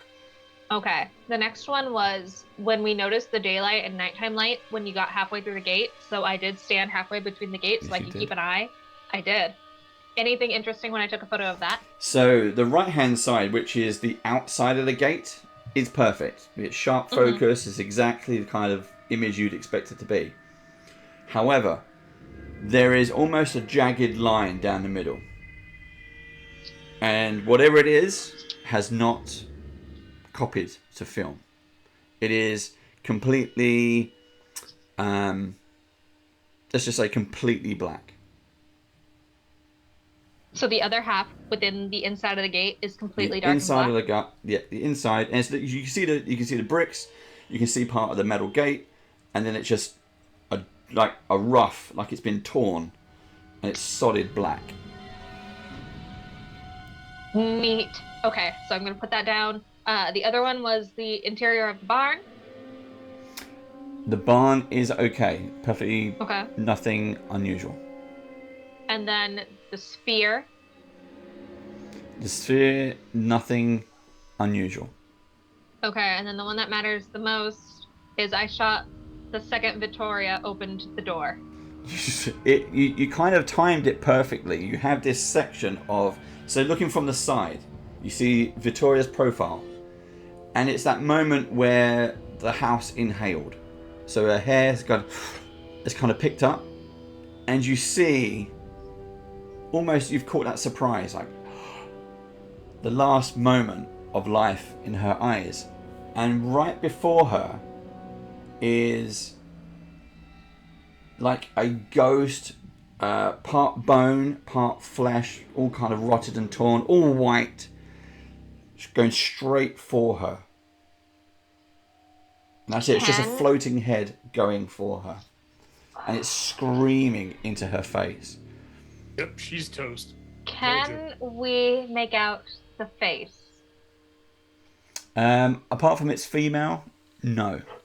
No, nothing we can recognize. Darn, Like, part of the everything else nose is missing. It's like rotted, but every time I think about it, because there isn't a picture in the book, but every time I think about it, it's the librarian ghost from Ghostbusters Nice. as it changes. Okay. Alright. Everything else is just like expedition photos for the book I now have to write by myself because Victoria is busy being possessed. Do all the work by myself. So as you're showing them the photos, You have... What did I say, Tog, actually? Yes. Because you're kind of laying down. You start to see... Yeah, I'm bandaging them, so I'm nearby. I was going to say that you were looking up, but you're the first to notice, because you're not necessarily looking at the photos. No. There appears to be a red mist, and it's circling the ceiling of the library. Ezra, didn't you say something about red mists? And I point up to the group. Yep, sure did. Yep. Sure, you don't want to burn this place down. I mean, I'm pretty sure it is. It's my house. Finders keepers rules. Yeah. It's like really big. I don't have the money to build something like It's this. just finders keepers. You a new house, but whatever. What is it? I don't know. It's your house is why I'm asking you. I don't come in here because there's red mist in the library. This is an off-limits room for me normally. God damn it! I'm gonna climb up one of the bookshelves and try to scoop some in a jar. So as you climb up, you start to see that it's not red mist as in red fog. It actually has like almost a round section. As the round section moves, it has a red tail of mist behind it. So it's moving, like a comet, it's guided. almost? Kind of like ink underwater. It has that kind of tail. And then you see that one becomes two. And they start to kind of circle around one another as they move around. So they're spinning. Is it circling an object like a chandelier, or is there a design in the ceiling when I climb up onto one of the shelves? There's no design or pattern on the ceiling, but yes, there is a chandelier in the middle. They seem to be circling that, but now they're like orbiting it. Yes, but now they're moving around. Now they've moved off the middle, and they're now moving around, circling one another as they continue to spiral around, almost as if they're swimming in the air. I'm gonna do something, and I want to see if you're good with it. I would like to cast, because I haven't slept yet, disrupting weapons on my hands. Okay. So that I could touch them in case they're a ghost. Okay. Let me just check with Delphine. You had your hand up. Oh, I was gonna knowledge hunt. Knowledge. See if I can I figure forgot out you what it have was. that as I'm like reaching for it. That's why I was like, wait, you've been doing don't everything without touch me. it. Yeah. Can I knowledge hunt and try to figure out if I know what this is? Yeah, go for it. Sweet. 15, 16, 17, 18, 22. 22. No, you're not sure, but if memory serves, red mist, there's a tie to blood mist. Oh, that's fun. What do I know about blood mist? Not much. And Tog, you said you made your hands into magical weapons. Disrupting weapons. It makes a positive energy. Like Yeah. if I put my hand near, do they try to move away from it? Do they seem sentient? So as you put your hand in, they don't move away, but as you put your hand into the mist, so two things happen. One, it feels like your hand is stinging. Oh, that's Okay. normal. Almost not like burning, but a weird kind of pins and needles. Okay. Like your hand's been numb and the pins and needle effect comes back. And then as the orbs start to break off, they both aim downwards. And you see as they pass you that this orb is actually a skull. And as it's reaching down to the others, we see it turn into, so for those of you watching on Twitch, you see this kind of skeletal form with his arms start to reach out. One is reaching for Lavana, the other one is reaching for Thaddeus. Well, as that happens, then I'm going to turn my arm into my flesh weapon that does positive energy damage and stop it for hitting Lavana. That's obviously what I'm going to do first. And we're going to find out what happens after the break. We are going to take a quick break. We're going to stock up on drinks and snacks and things like that. And You we mean will be alcohol? back. Yes, absolutely. Definitely alcohol. We will be back in 5 minutes, and then we're just going to have a quick chat with Mallory first. All right, then. See ya in 5. Bye. See you in 5.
we are back. Right, now, as I mentioned, we have our guest player, who is Mallory, who's joining with us. Just to point out, if you would like to come on and be a special guest player, all you've got to do is get in touch. We have various games on at the moment, and we have a lot of different games coming soon in the springtime. So if you want to, even if you just want to put your name on the list, and we pull your name out of a hat, you might even be a regular player. Who knows? But just do get in touch now. And that's exactly how we found Mallory. Mallory is kind of a big fan of the Harbingers group. So when we were doing something with Megan Caves a while ago, actually, I think it was. It was like 2 months ago, 3 months ago. Yeah, it's like years with lockdown in various countries and things. It always feels longer than what it actually is. But sure does. Then we ended up start getting chatting on social, and we've talked about a few other projects as well. So you may see Mallory again. Depending if they kill her or not, I don't know. We'll wait and see. But let's find out a bit more about you. You mentioned you've got your own kind of streams and channels and stuff going on. Tell us a little bit more about that, and also Steve will pimp out the stuff into live chat for everyone as well. Yeah, so my best friend and I, like I said before, started Homebrews and Homebodies together with the table that we already played at. So we all played as a table for a while, me being the last to join for like 3 months probably before streaming was ever even an idea. And we all sort of had homebrew ideas, things like that, things we wanted to run. And we had talked very briefly about maybe just recording some of them for memory's sake. And that turned into Kylie and I sitting down on the couch in her apartment before we moved in together, like back when she was in Indiana, and just being like, hey, this is a thing. We like to watch people, and pretty much we only thought like our friends would watch us every once in a while, and it by no means was meant to turn into a bigger thing, but now it kind of has. We're not huge by any means, but just like more people than we expected are watching us, which is wild. But yeah, like that's how the whole thing started. And so we play Descent in Avernus on Thursdays, and then on Mondays we play a game that I created. I created a system because I was going to homebrew things and add it to D&D 5e, and then there was just too much I was homebrewing, and so I made it a whole new system instead. So we play that system, which is called Memory Lane, and we play that every Monday in a campaign called Everyone's Forgotten. Fantastic. So what's the next plans? So we are almost done with Everyone's Forgotten. Episode 8 out of 10 is this Monday. So once that is done, we're going to have a couple weeks where people come in like guest GMs essentially, and do some one-shots together. And then on the third or fourth week, we start a campaign called World Builders, which is inspired by a small child's toy that clicks together, essentially Legos, but we won't call them Legos for copyright reasons. Right. So Brick builders. Yes. Yeah. We all jokingly call them Brickums, but the GM hates that name, so she won't let us Keep use it. So we're going to start World Builders, and then we are close to wrapping up chapter 1 of Descent in Avernus, or what we are calling chapter 1 essentially.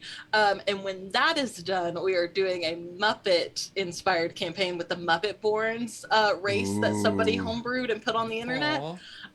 So Drew is going to run that one for us. So that's really exciting. And then we also just announced 2 shows that we're like adding essentially that are going to be once a month shows. So Ladies and Ladies is a show for female and non-binary streamers to just like get together and sort of have like more of a presence, because sometimes it can be hard to find a space where women and non-binary people are welcome to come play. So we are making that. And then our other show is called Oops. And it's essentially we bring on our TTRPG friends and we talk about like the projects we're working on and what we're excited about and things like that, but we play party games instead. So it's literally just like a night of having fun with our friends and them being able to promote their stuff and us talking about the world. Fantastic. There seems to be a lot of stuff going back. What has drawn you to role-playing games? And this is also a question to everyone, because we've all been playing role-playing games for a while, or different times. Yeah. What brought it in? Is it because you watched other people stream, or you found? How did you get into it? I think it's a combination of, I have always watched actual plays like all over the place, whether it was on YouTube or Twitch or whatever, and I loved watching what people could do with it. But then also I started working in video games. And so when I kind of was in that space and I was able to be a creative director and a designer and an artist, I was loving what I was able to make because it was something people could enjoy. And so then when I graduated from that degree and stopped like working at the company I was at, I just essentially said, hey, if other people can make stuff, I can probably make stuff too, right? It can't go that horribly. And if it does, we just throw it away. We never talk about it. So that's what started Memory Lane in the first place. Fantastic. There seems to be like there's a big push. All the countries which are in lockdown and the stuff that we're going out and everyone's been living through at the moment in current times. This year seems to be a much bigger push to get people back to conventions. Do you have any plans to do live shows? Are you just going to go out there and look? Because when we were talking off camera, you mentioned you haven't been to a convention. I have not. I've never been to one. Well, at least not in this space. Mm-hmm. Essentially, essentially I would love to go to one. Now that I live in like a bigger city, stuff happens here and they've got like smaller ones here, so I'm gonna try to at least go to one of those this year. I would love to go to a bigger one. That just depends on, you know, the opportunity being there to go. I doubt I would be a part of any live shows, or that H&H would do any live shows at all. But hey, I would never say no if somebody was like, you hey, say come that do now. this. You say, right. Yeah, that's what I mean. You get to see we're you know this because we've been talking about it. But as Band of Badgers, we are hoping to come over to the States. Obviously, if you don't know, we are UK based. We're going to come over to the States for Gen Con. We're going to turn it into a little bit of a holiday and just meet everyone. And that's the whole point. And Eric asked me, I think it was last week, he said, what do you hope to do when you come over? And I was like, anything. It's literally anything. And space is open. You know, on those live games, when they're broadcast on stage, they go, there's a space. We might need 1 or 2 people. And if I happen to be in the vicinity, I will volunteer happily. Yeah. Just to promote what it is that we do. But we're hoping to do other things as well. We're hoping to, you know, if any of the publishing companies that we work with, which is now a variety of people, whether it's toys, miniatures, models, books, whatever. We're hoping to do something, and we'd be honoured to do something. We're coming all that way. We've even said to like Beadle and Grimm, we'll happily sit on their stand and sell T-shirts in an afternoon, and then just go and get some beers, because that's what we want to do on our holiday: is chill out, meet people, and have dinner and network and all that crazy stuff. Yeah.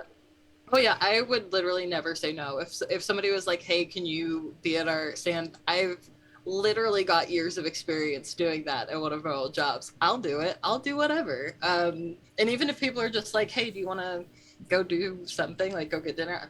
Yes, absolutely, 100%. No doesn't open doors. Exactly. Yeah. I say yes to pretty much every opportunity that comes to me, because like what's the point of saying no if it's like something that could lead to something else or what have you. So I say yes to pretty much everything. Which is how you ended up here. Which is how I ended up here. There you go.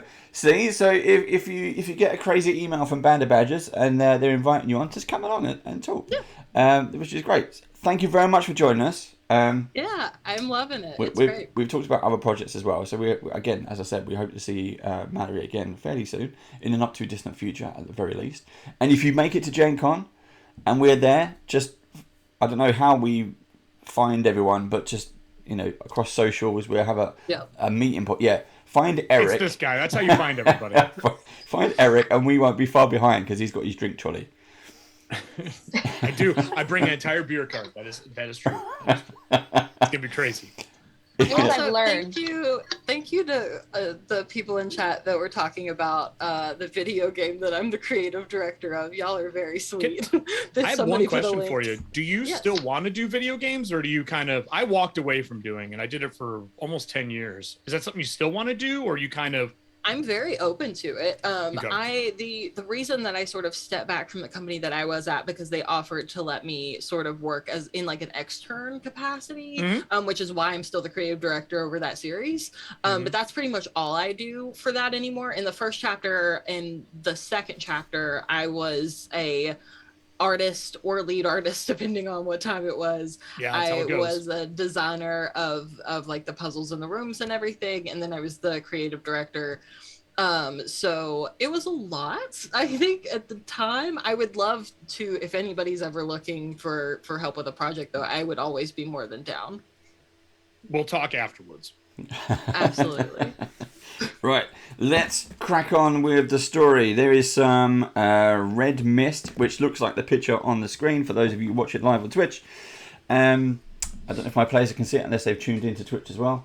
That is what they're facing. Thank you.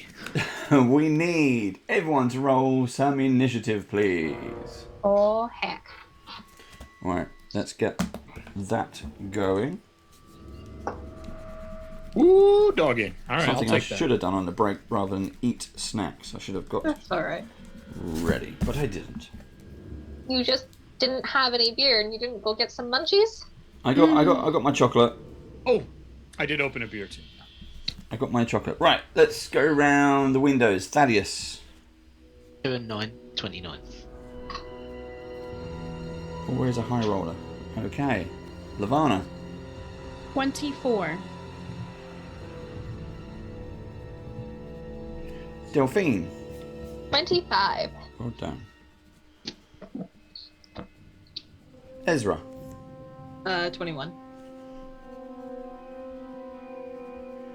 And Tog. Tog, are you on mute? Tog. Eric. No, I'm deciding something. 20 is my 20 is my initiative. I was looking. Okay. Have we had our 8 hours, or is this still before that? No, you've basically fully rested. Okay. So it's a full rest without having the full 8 hours, if you like. It's just a way of saying you've had the downtime. You can heal. Do I you can get do my everything. spells? That's what I want. Yes. Thank you. You are fully healed, fully recharged. Like the Duracell bunny, you are ready to go. And once again, I am last on the list, which is not great. Thaddeus, followed by Delphine. Now, there are two of these things floating down. One is attacking you, Thaddeus, and you see it coming out of the ceiling. This red ball of mist. And suddenly a face appears. It's also the cover of the Wonderful Adventure. There That's it is. what I thought it was. There we go. Yeah, I was a little There's the worried. spiral That was staircase. Moved the wrong way. Great. Yeah. Behind my shoulder. So that What's right is behind what you? you're seeing. And Lavana, you see the same. And this skull-like face and hands start to float out down towards you on a direct trajectory. So, Thaddeus.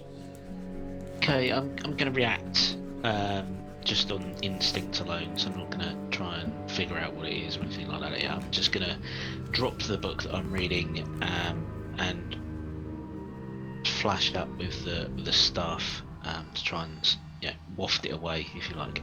Okay. So I will roll to hit, and that is 10 on a dice plus 8 is 18. Perfect. It has armor class of 18. So that's all you need cool. to do. Go for it.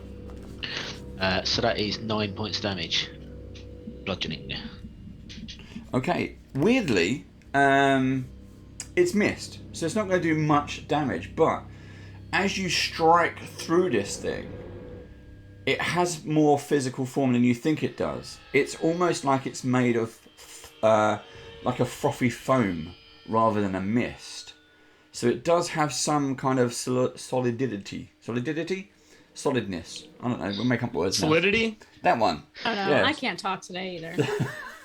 So you smack it, it does like deform, it slowly starts to peel its way back into itself.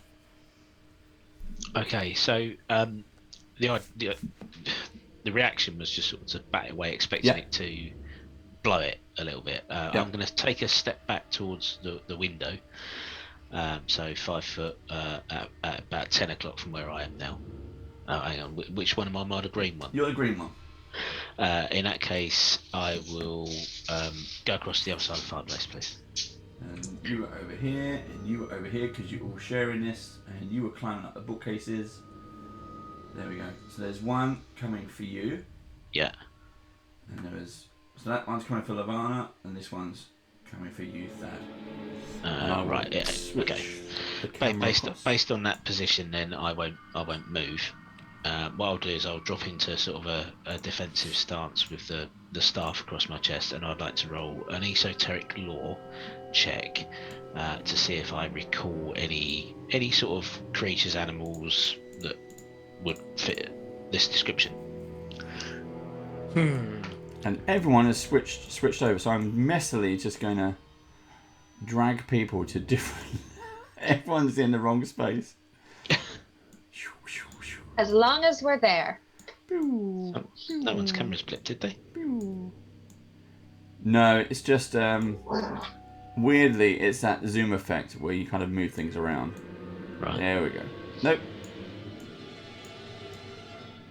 Very, very messy. I apologise. But it's done. So there you go. You can see the light, the area. So let's move in.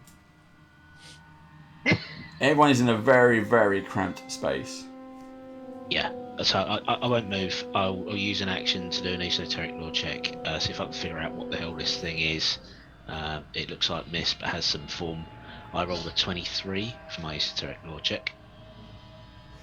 I'm gonna say no because you just don't believe in the supernatural. So no, I don't believe it's supernatural. I believe it's some sort of foaming creature. Yeah, and so at the moment, no, you can't think of anything. Or something like that. So it's definitely not an ooze. It's definitely not a floating ooze. Okay. You've never seen an ooze float or heard of one. No, that's fine. Delphine? Oh, I was going to say, I think right before we... Attack. Oh, I wasn't going to do anything. I was right before we rolled initiative, I did a haunt lore, and what I've been able to tell them, and it's like, oh, it kind of looks like a blood mist. Yes. So this is there's something at the back of your mind. The actual term of the monster is a vampiric mist. Ooh. So back to you, Thad. Okay. Still believing it's some form of ooze, even though I don't know quite what one. I will start for my attack on the next round. I'll start to do the same flame dance I did on the mimic, which is to use my esoteric antithesis, assuming that, like an ooze, it's scared of fire. So that's my action. Okay. For Delphine, followed by Lavana. Okay. Was I able to figure out anything other than it's a vampiric mist? It's a vampiric mist, so don't let it touch you. Good to know. Anything else I can delve, or do I need to do another roll and do another lore? You can do another lore as another action. Okay. I'll do it that way. All right. Do I know positive energy hurts it? Positive energy hurts it? I don't know. I want to know. Okay. We're gonna. Ooh, academia? I'm gonna hope. Maybe I've read something about it in the library. 19 plus 7, 26. These kind of things have weaknesses to fire. Can't create fire. Oh, but That's I all can. we know? That's all we got? Yep. But we do have adventurers packs that have lights. Oh, and I have a gun I can get a spark off of. Okay. I'm going to try and roll my pellets into my gun. I'm going to aim and fire, and that is what I got. So... 16 to hit? No. 16 hit is a miss. You need 18. Yep. And that is all I got. So I've got that it's a vampiric mist. Fire should work. Okay, Lavana. You hear Delphine shout out about fire. Lavana, Lavana, would I know this is a corporeal creature? Yes. Mostly it is. Okay. It is to an extent, but it's as I mentioned, it's slightly thicker than what Sure. it should be. Well, I'm gonna try this. I'm gonna step back because it's obviously getting too close to me, and then I'm gonna cast Worm's Repast. Ooh. It's a 30-foot range to a corporeal creature. Saving throws the fortitude. Basically, worms materialize within the flesh of the target creature, dealing 4d6 piercing damage and 1d6 persistent piercing damage. Okay. If the target is non-skeletal corporeal undead creature, you deal an extra 2d6, but this has a skeleton, obviously. Yeah. Okay, let's see if I can hit it first off, or blast the spell off. Nope, that's a 12. Oh. It just sparks and then it just dissipates, and I go, ah, Yeah. I can't create fire. Yes, sorry. Okay. Anything else you can do? You can still move if you want to. This thing is coming for you. Yeah, I keep moving back. Okay. Yes, we're I trying have to to- move back. Which one did you do? That one. So we're I'm moving yellow, back a yes. step. Yeah. Yes, please. Okay. Ezra, followed by Tog. Oh, you're on mute. You're on mute. If We they still know can't that hear they're you muted. now. You. We can't hear you, Mallory. She might have the same problem my mic has had in the past. Oh, I got it. There we go. Sorry. Oh. I said I'm kind of stuck because I don't have magic, and I don't really know that anything I have will do anything. I mean, Fireplace I is tried. lit. Hmm? The fireplace is lit. We're gonna get to that. Sorry. No, you're fine. I guess I'll just swing and see what happens. I doubt much, but Okay. it's about all I got because I don't have magic. Okay, that's 20. No. No, I'm right. 27. Yeah, that's a big hit. Yeah. Roll your damage. And this is your rapier, yeah? Yep. Eric, there's no bricks in this house. Loose bricks. Don't worry, you're fine. Don't 11. worry. This is the phase one. The next one says don't hit me with bricks. Or got brick. Sorry, how much 11. damage was it, Ezra? 11. 11. Cool. Which one are you going for? The one that's going after Thaddeus or the one that's going after Lavana? You're near the one next near Thaddeus. I guess it. And that one's already been hit. probably- The one near Lavana has already been hit? No, the one No, the one near in front of you. Thaddeus. Oh, okay. Then I guess I'll just go after that one. Okay. And that was 11, yeah? Yep. Okay. Strangely, as you slice through this tailing skeletal ghost red mist thing, as you hit it, there's almost like a flash of light from as your weapon cuts through it. Is that all your actions, or have you got more left in? I think I have more. I'll go for a second. Second since- attack? Yeah. Roll Why it not? again. Go for it. It's got armor class 18. 29. Well, actually, since the penalty, 24. That's still a hit. Roll your damage.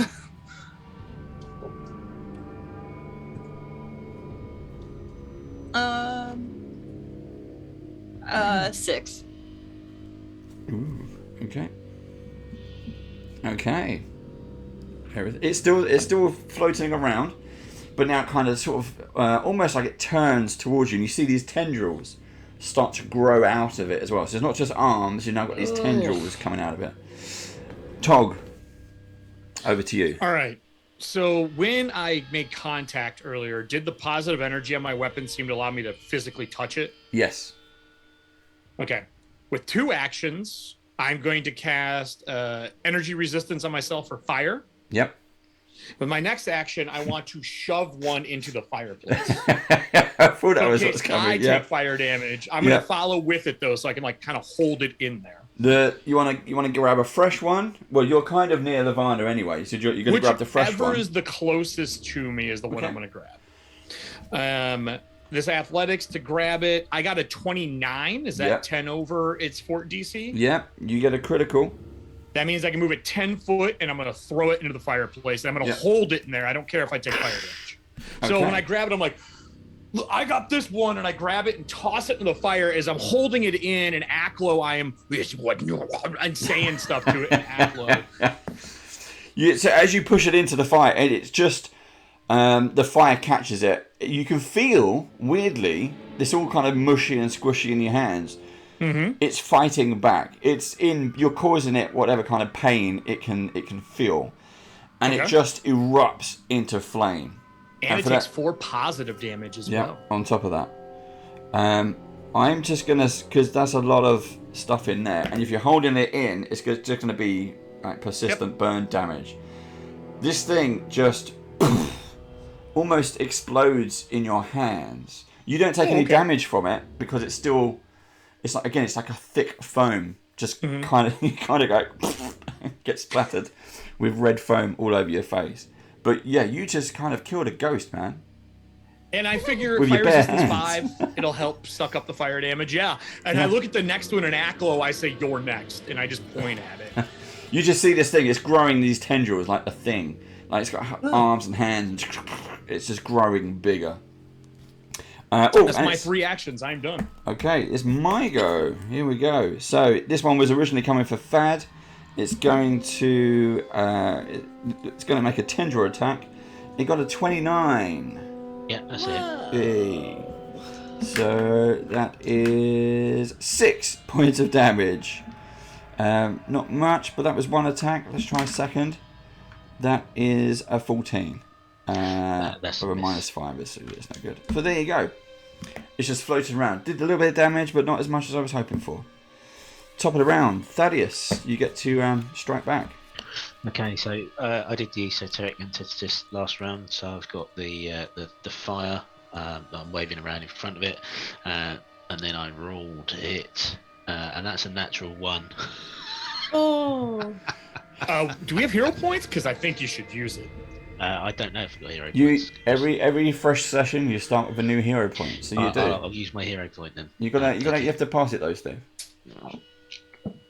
He's dropped it. My hero point now. Okay.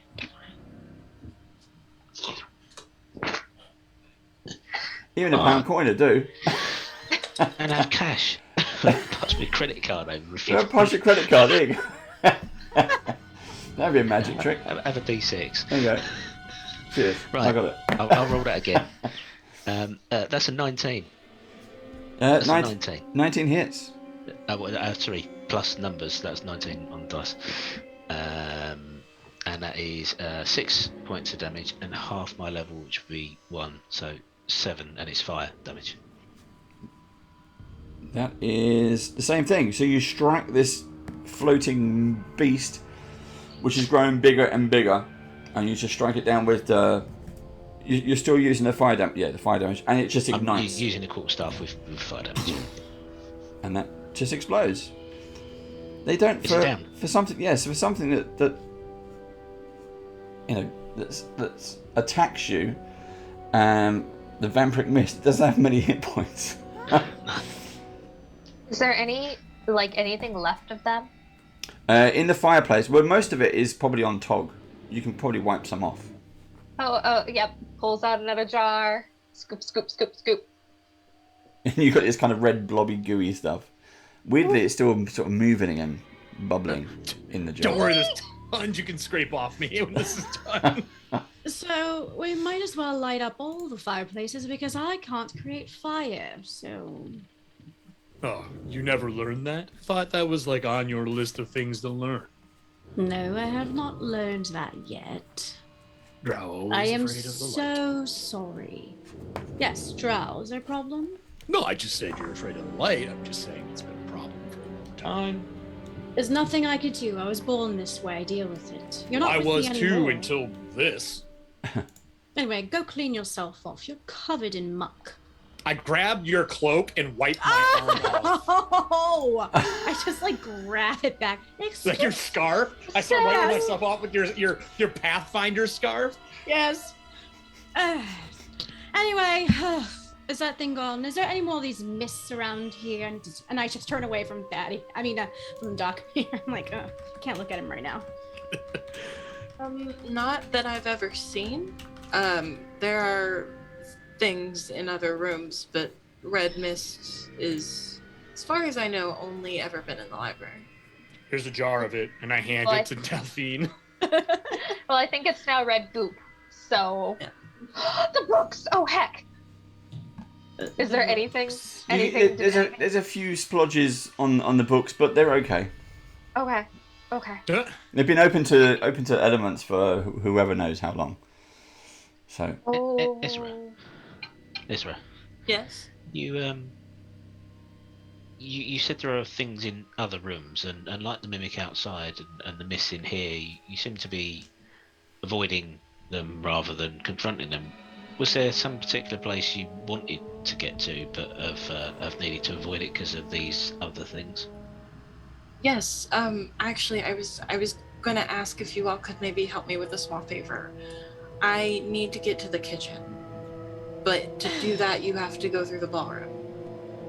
And what's wrong with the ballroom? Is that a problem? Every time I try to go in the ballroom, it feels like something's watching me. The whole place is like this, darling. Don't worry. Yeah. Feels like prison. Well, that's kind of a rude thing to say about my house, but okay. No, in prison, it always feels like you're being watched because you are. Just You've from been to experience. prison? There. What was prison? Yeah, I was in prison for killing a priest at my church, but whatever, it doesn't matter. Really interesting. He was possessed. No one believed me. Pathfinder Society showed up later, got me out. I was in there for like a year and a half. They took their sweet time. I whispered to Delphine, so don't let him near Victoria. Well, absolutely not. We have Oh, to she's help her gonna die. somehow.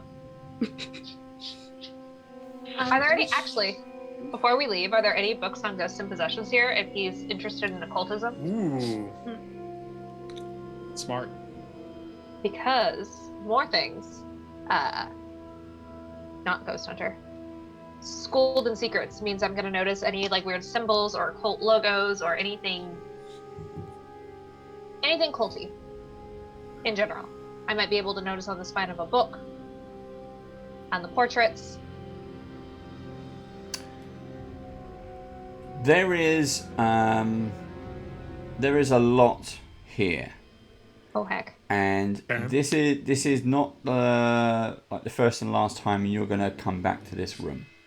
Okay. So there will be time where we can do that. But yes, there is lots to learn in this room. Okay. Ezra, where's the ballroom at from here? Is it close? Is it far from here? Opposite side of the building? Second floor? No, it's very close. The room that we fought the mimic in, it's through the double doors. Oh, between the stairs. Yes, through those. Oh, okay. Well, is there another way in, or is that the only way in? As far as I know, it's the only way in. What exactly is watching you in there? Do you know? I don't know. I've never seen it. Probably ghosts. It's a ballroom. Yeah. Maybe we'll see them dancing. I was meant more like, what did they look like? Like, did they look like the previous owners? Are they the two twins that you read about?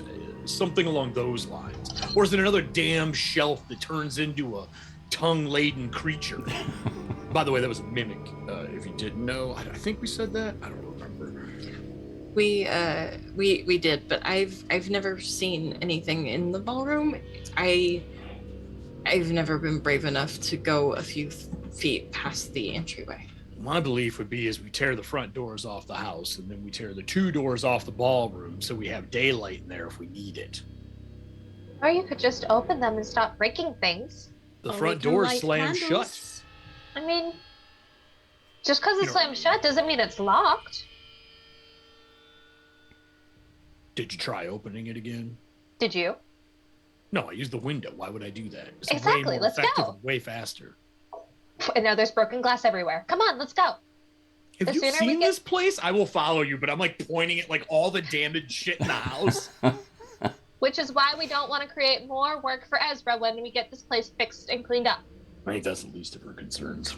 I mean, I would appreciate it if we didn't break everything in sight, but I guess do what you gotta do. I'm pulling out I'm a gonna- hammer and a crowbar for the front door as we're walking towards it. I'm also still grumbly that I didn't get a chance to take a picture of the vampire mist, and I'm like fixing and readjusting my camera and putting new slides in as I'm walking through the door. So, Dave, if we travel to the front door, hopefully safely, Mm-hmm. I will grab the front door handle like a normal human or a drow and try to open it. Does it open? Yep, it does not open. So you try Told the door. you. Let's I start start- over here. Start So- frying the jam. Because you can always try, you know that. So you try the door, and it's locked. Well, see. Locks are on the inside. Just unlock it. Look, I tried the locks. Does it unlock? There's no key in there. Do you want to try to? Wait, why Okay. would there be a key if Well, it's the a house hinges and are it's a gonna house be on door? the So it'd be like a inside. turn lock, right, from the inside? Yeah, normally, but also usually there aren't red orbs that float around the ceilings of a house. So, with that said, I'm gonna put it into the hinge and start prying the pins out of the hinge. I don't want to leave. I just want daylight, and I'm not damaging her house. Then I'm simply taking it apart. Yep. You start to take off the hinges of the door. Just the pins, just taking the Yep. pins out of them. All right, now we'll have some light. Boy, it's smart. Everyone's standing around watching him do it. That's fine. Mm-hmm. Is there like lanterns or something? Any like hanging, holding lights, candle lanterns, oil There lanterns hanging around? I have a like- lantern. there's also wall-based candles, which are just giving off a very dim light around the house. You said we arrived at twilight, And we slept. so It should be morning. Should be morning. Is it morning or It is or pitch still black out early there. morning? As I like pull the next pin and look out the window, I'm like, well, shit. I can see fine. It's You not need to that. guide There's a it. lot of undead, darling, out there that if light hits it, it will scare them or harm them. That's just general knowledge. I'm so Speaking of sorry. undead, if we open the door, that means things can come in. I'm pretty sure ghosts could just go through the wall anyway. Yeah, but you said birds. I'm not worried about the psychopomps. We're not dead. Now, if I you mean, they die, your might soul's going to get taken, just as a heads up. Then again, if we open and allow them in, that means that they might come for the souls that are not resting in here. I look to the windows with the crowbar in hand. I mean, you're not wrong. Ballroom first. Fine. Ballroom first. Ballroom first. Is the ballroom doors closed? The As- ballroom doors are closed. They are here. After I'm that going- conversation, just sorry, real quick, I would quietly cast light on it on Togus's crowbar. Trying to get me killed, right? Target, is that what you're doing? You wanted light. I wanted daylight. It's not that we've had this argument too. A lantern is not daylight. Things that hurt your eyes is the light I'm looking for. Well, that's just rude. I'm And gonna I knock should on the It's an door. actual statement. It has no God. I'm gonna knock on the ballroom door. Okay. It's two beautiful double doors. Okay. They don't seem Don't to be ruin these tarnished doors. in any way. And you knock, and it's like a deep echo on the other side. You take a picture of the double doors. Yeah. it's for expedition reasons. They're tourist photos. Not everything's gonna be useful. Some of them I just want to have. So when I know Delphine is taking a picture of the doors closed, I'll then swing them open so she can take a picture of the ballroom. As it opens. Okay. Let me just. in I'll case swap. we surprise anything. Let's see. Well, I if we can knocked do because this. that's a polite thing to do. Okay, everyone's in their right seats. So, this is the ballroom that you find. Just kind of clear this out. It is a huge room in the center of the house. So, who's going in first? So Thaddeus has gone in. I mean, Lisa at the door. I'm in front. Uh-oh. I'm gonna lean in and take a photo of the empty ballroom, and then I'm going to gonna look walk around. right in front of the camera when you do it. Right in front, big back, right in the door. So like your back and shoulder are like taking up 3 posts of the photo. Yes. Like half of your jaw. I'm gonna walk in and be like, "Hey, look, The brick. it's smaller than the one we got married in, but it's nice." So this large ballroom has a wide, as you can see, it has a wide open floor of dust-caked woodwork. There is a pair of grand brick fireplaces in the centre of both walls. Stand on each one. There are low stone benches in each kind of corner, if you like, corner of this room. And they've just got these rotting cushions that are just sitting there, and you can see there's black mold and all kinds of horrible stuff on them. There are several dozen antlers adorning the walls from various deers, elk, and it's just all over, above the fireplaces, all around the walls. To the north, you see there are 3 long risers that lead up to a stage area. So you've got these kind of steps here with 2 large chairs placed on it. A flight of throne room? Well, maybe. A flight of stairs leads upwards on either side of the chairs, and hanging behind the chairs is this ratty old tapestry of red and black, which are the colours of House Thrune, and that's just kind of hanging behind the chairs, if you like. I'm gonna roll perception. Is there any symbolism writing? Oh, there goes the dice. Never mind. No, new dice.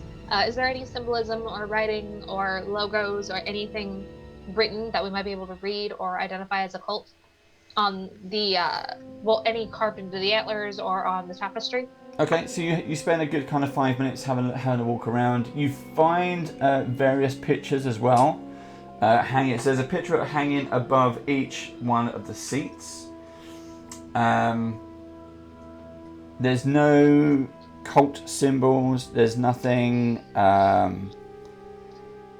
sigils, magic, or otherwise on the antlers or anywhere else. Do the pictures look like the family members? No, these more like so the tapestry that's hanging behind the chairs is red and black. These are kind of figures of state. Okay. To do with Thrune. Do we recognize the figures of state? Like any major political figures, would we recognize them? Yeah, they've all since passed, but you probably would have heard of these people or these names. And Ezra, as you kind of step into the room, once again you feel that like you're being watched. Oh, I didn't mean to go like into the middle of the room. I was thinking we'd skirt around the edges of it. Okay.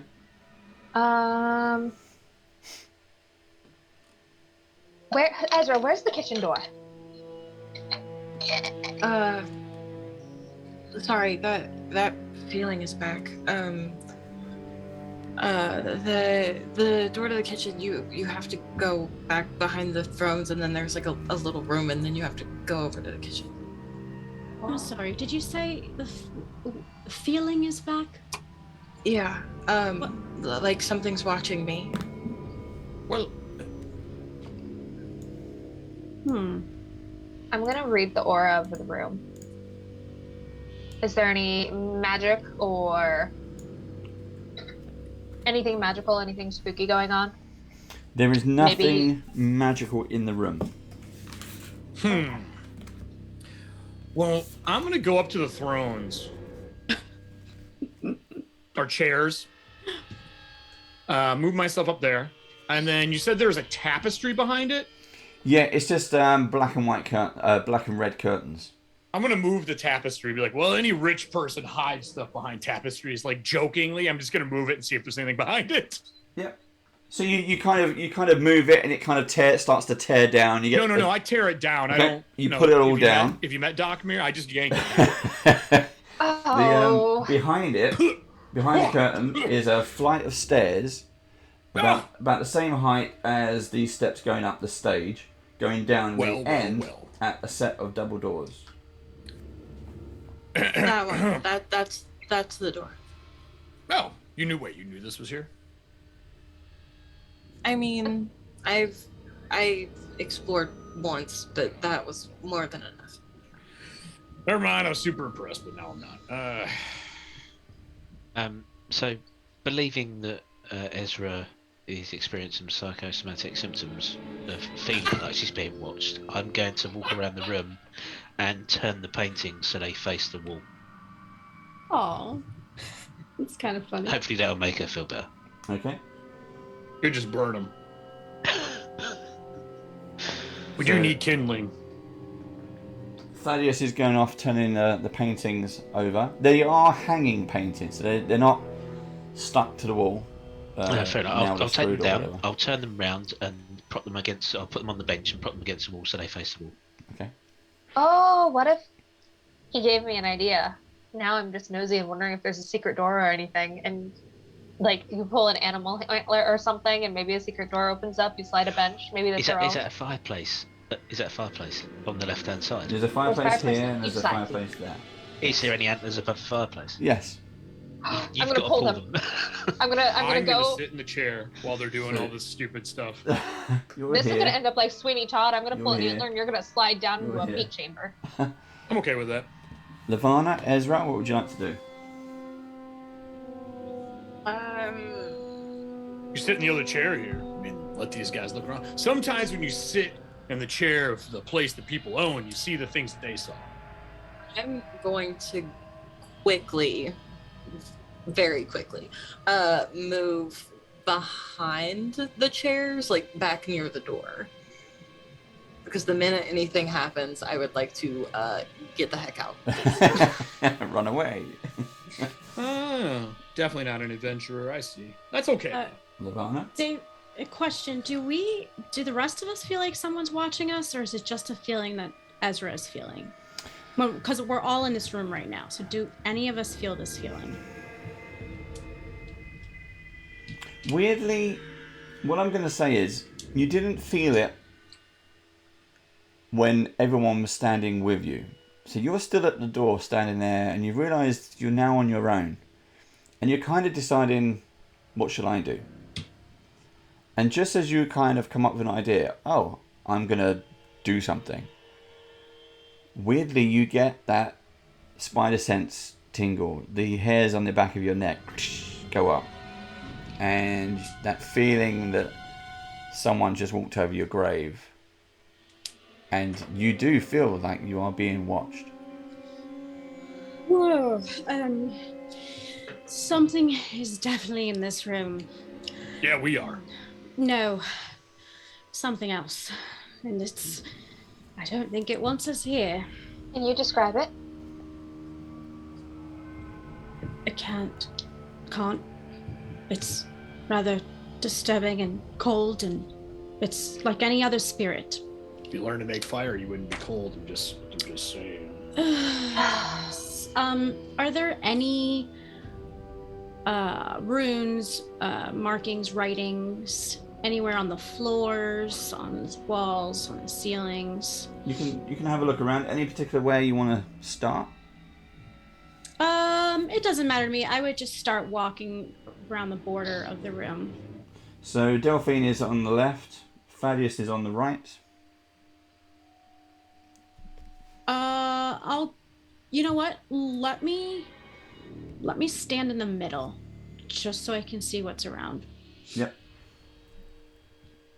What's up? It's a nicely carved ceiling. You got like rose petals and like plasterware. Nice, really kind of nice It would have been a nice chandelier. It's not anymore. Okay. But everything is very, very nicely detailed. This is a proper ballroom. They would have held events for the town here as well, because he was the Paracount. This would have been a stately room when people of state come to visit. They would have had to put them up and potentially deal with kind of almost like a proper lord of the manor. The people would have come to him to ask for money to help with the town and things. Did anything happen when we pulled the antlers or when Togus sat down? No. So you can stand over either side. So both of you, you're trying to pull randomly, pulling antlers and doing things. Thaddeus, you continue doing your pictures around the room. Yep. Turning them off, taking them off, turning them around. When you get to this side, however, you take off the picture, and as you kind of bring it down, you realise that there are 2 eye sockets, holes in the painting. And as you look up at the wall, there are 2 eye holes, peepholes, in the wall. Where did you say that was in the room? That's over here. So in this wall here, above the chair. Delphine, you see him do this as well. Yeah, Well, like right next to the fireplace. Yeah. Okay, right next So the to fireplace the is here, the chair is here, and it's attached to this wall above the chair. So he's just taking down the painting, and straight away, you've kind of looked over from the fireplace. You see it. It now catches the light. You can see that there are holes in the painting, and you can see the holes in the wall. Thaddeus, you see it as well. Tog, you're paying attention, so you can see it from your throne. Cool. I'm immediately gonna cast message. Is there anything on the other side in the room? And through the eye holes? I see you is what I say to him. If there is something there. If there is something there. There's no reply. Okay. Does I anybody don't have think arrows? anyone's there. I tried talking to him, but they don't seem to pay attention. Does anyone have any arrows? If I see them looking up there, I'm going to phase into my familiar, my wisp, and I'm gonna I'm gonna send it up and look, and I'm gonna look through their eyes and look through the peepholes. Oh, I was just gonna poke an arrow through people. See, I even tried talking to him and not hurting him first. And here's our investigator trying to jab eyes out. So the wisp is going in. You transform into the wisp, or it's the familiar? It's the familiar. I just kind of, my eyesight phase in, all my senses phase into it. So I just stay still, my eyes go white, and then I just go into it. Okay. But I stay in the middle. You're controlling it. Yes. Okay. So I'm going to cast, before it goes through, I'm going to cast Shield Other on the familiar. Okay. So we'll just use you as a marker. Actually, I'll use the ghost I had before. So as you go up to this wall, you see these kind of the 2 peepholes in the wall. And as it's kind of first person view, like you're controlling the drone. You see it, Mm-hmm. and can you go through? I don't. Or is it just kind of looking? I mean, it is a mist. It's like a spider or an octopus, and it can get through as itty bitty holes as it wants. Let me look at its abilities. Hold on. I wonder if it's looking in from the kitchen. It's an elemental, so it's an air elemental. So yeah, I would say it's fine. It's a wisp. Can pass through. Gains flight and everything. So as you pass through the holes, you immediately hear and see. So the voice that you hear is kind of this weird, strange, gravelly, click-clacky voice saying, "I see you too." And what you see is the shape of a man in skeletal form. He's got a brown apron on, and he's holding an old-fashioned turn drill, and he stabs Normal. you in your mist form, and then that drill starts to come out through the wall. So he's stabbing the wisp? He's trying to stab the wisp, and all you hear is his voice, and you can all hear the voice as well now. And he says, "I hear you too. I see you too." And now he's hacking at this. He's doing a whole. Here's Johnny. So whatever damage. He's hacking at this wall, trying to make a bigger hole. If he does hit the wisp, if that does happen, I forge a temporary link with the wisp and with her because they share spells when they're casted, and I take damage instead of her. Oh, okay. Can you take permanent damage, or just damage? It's using my hit points. Basically, we just have a life link. Okay. When you take damage to this link, you don't apply any you don't apply any resistances, weaknesses, anything like that. So my fire resistance wouldn't work, but I take the damage for it. Okay, let's check this out. Ooh, it is. Basically, I'm trying to stop her familiar from me getting dispelled in case we need it. Yep. Well, that's 8 points of damage. I'm fine with that. Okay. Did it look like? Was the wisp able to see what the room was in the background? It is a very small, dark room. There is a chair and a table. That's it. So basically, the idea being that this room is a peephole room. So when the dignitaries are in there talking about their business or whatever, someone can be on the other side and listen and see to all their secrets. But this thing is starting to chop down the wall, and it breaks out into the room. What we're going to do now is I'm just going to remove those. I'm going to switch it over to the other one. That should be... We've all moved spots again. I'll deal with that in a sec. And let's bring up... There we go. Let's bring up the next. That is cool. You can just pick up that whole room and move it, and you can even make hexagons with it. So there's like angled walls and stuff with the WizKids Warlock tiles. So WizKids tools, everything is linked together. It moves. That's actually really cool. Yeah. It is really, really kind of cool and nice. How many sets did you have to pick up to do this? Out of curiosity. Well, this you can do with one. And it comes with the circle dais kind of stairs and everything like that? Yep. I was doing it with... he was over there. Are they like the rubbery plastic? Or are they like the hard plastic? No, it's a hard plastic. It's a hard plastic. It's really, really kind of nice stuff. So this is a skeleton coming through. Okay. In his gear. He starts to chop away at the wall. I'll show you a picture of him in a bit. Let me sort out these cameras. You go for it. I was saying, drag the camera down just a little bit because we have the top of the room cut off. There we go. So here's your little skeleton dude. And he's just chopped down the wall and stepped out to get you all. Ezra, I think we found what's been watching you. Right, while you're rolling initiative, I will roll my initiative. There we go. I guess perception makes the most sense for this. Well, that's pretty good. Oh, no. I'll quickly Use your hero point if you want a higher initiative. Well,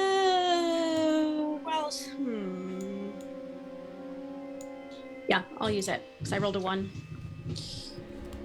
Right, let's go around the table. Ezra, initiative.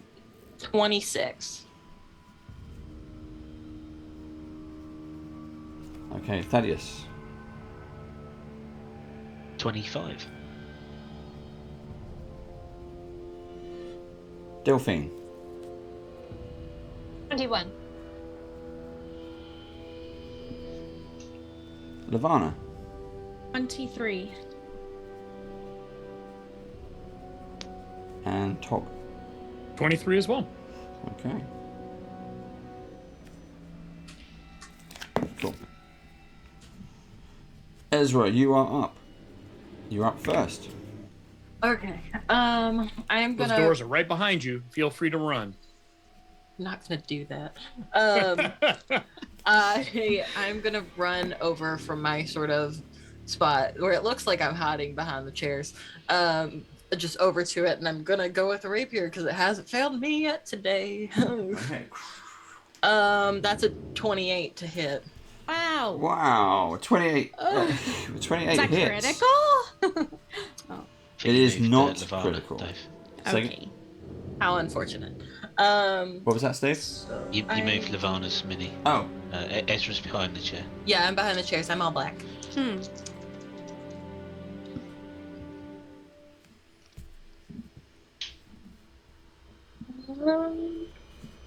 That's 11 damage. Wow. Not too shabby. Okay.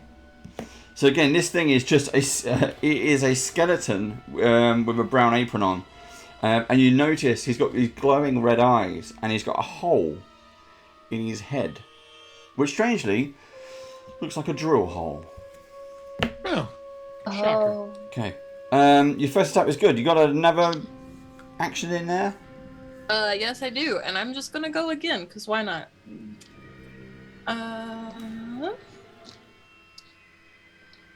That's a 29 to hit. Yeah. Oh. It is not critical, but But it will do. yeah. He's actually got arm class of 23. My armor class is 23? His armor class is 23. armor class is Okay. 23. I was about to say my armor class is 20. Unless you know something I don't. That's 5. Okay. So that's a lot of good damage. Okay, next round. Next person, Thaddeus, followed by Lavana.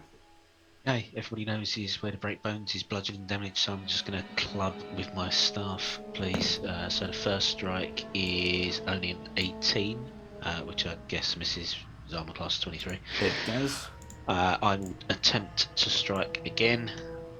That is... No, that's 21 minus 5, so that's 16 in total. Right, so that's not getting through.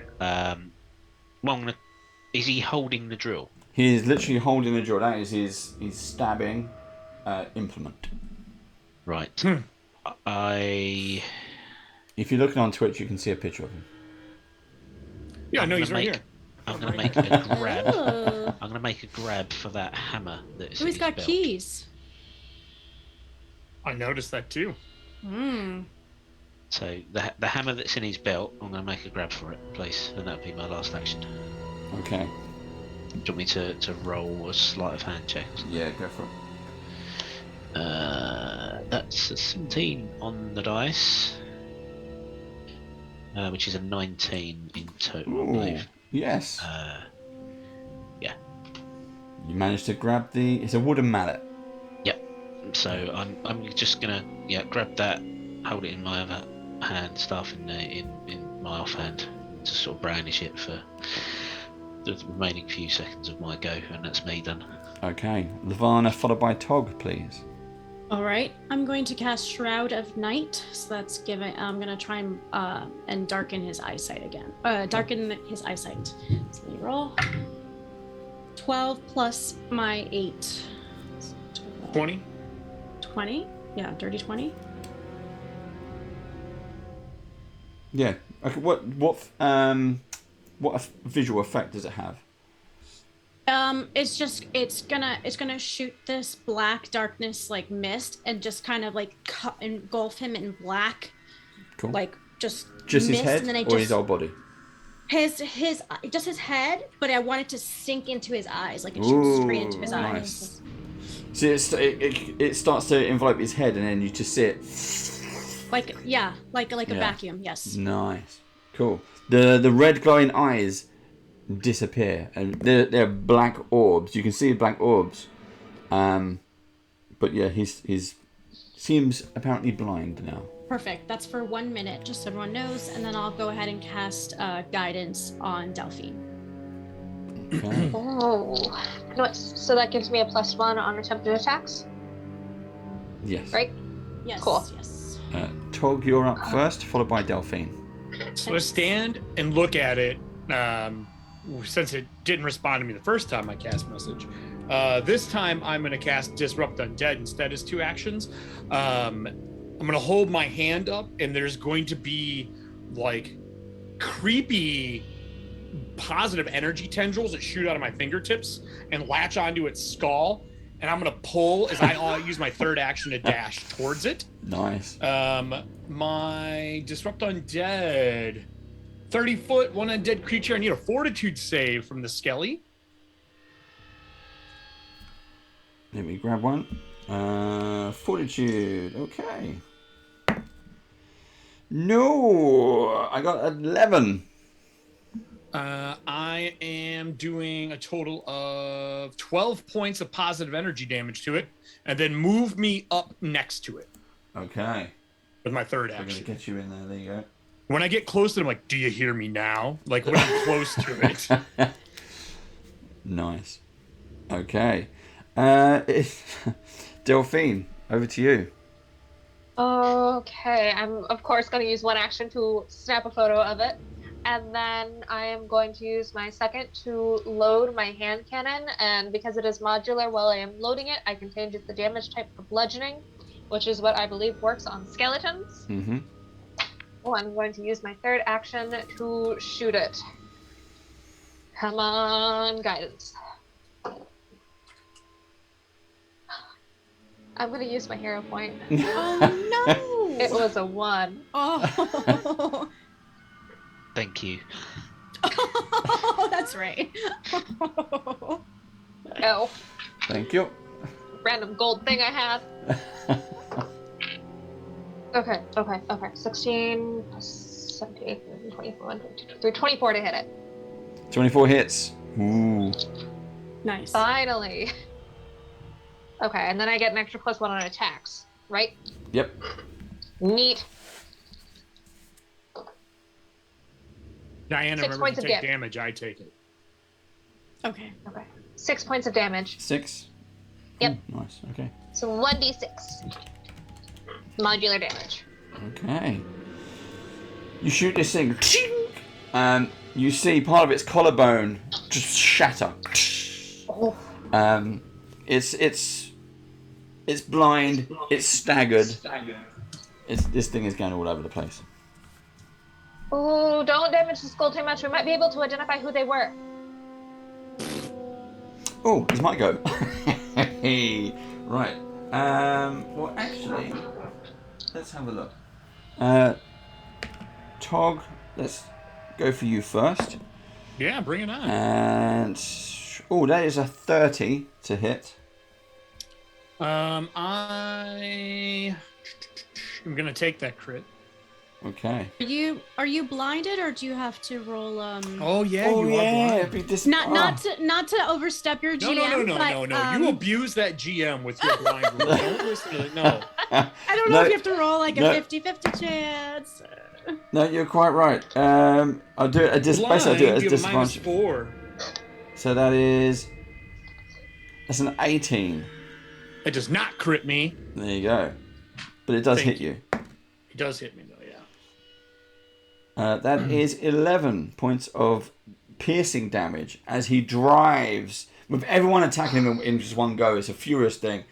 Half his bones are hanging out of his shoulder and his collarbone. He still manages to somehow stumble into you. Now for his second action, and as what he does is he kind of looks, the skull just looks directly into your face, even though his eyes are now black. He looks directly at you and he whispers, "I seen what you did," and he cranks that drill, drilling in, which does an additional persistent bleed damage. That's 2 damage. Funny, because I can't take bleed damage. Ah! What? So you drill into me and I look down and go, cute.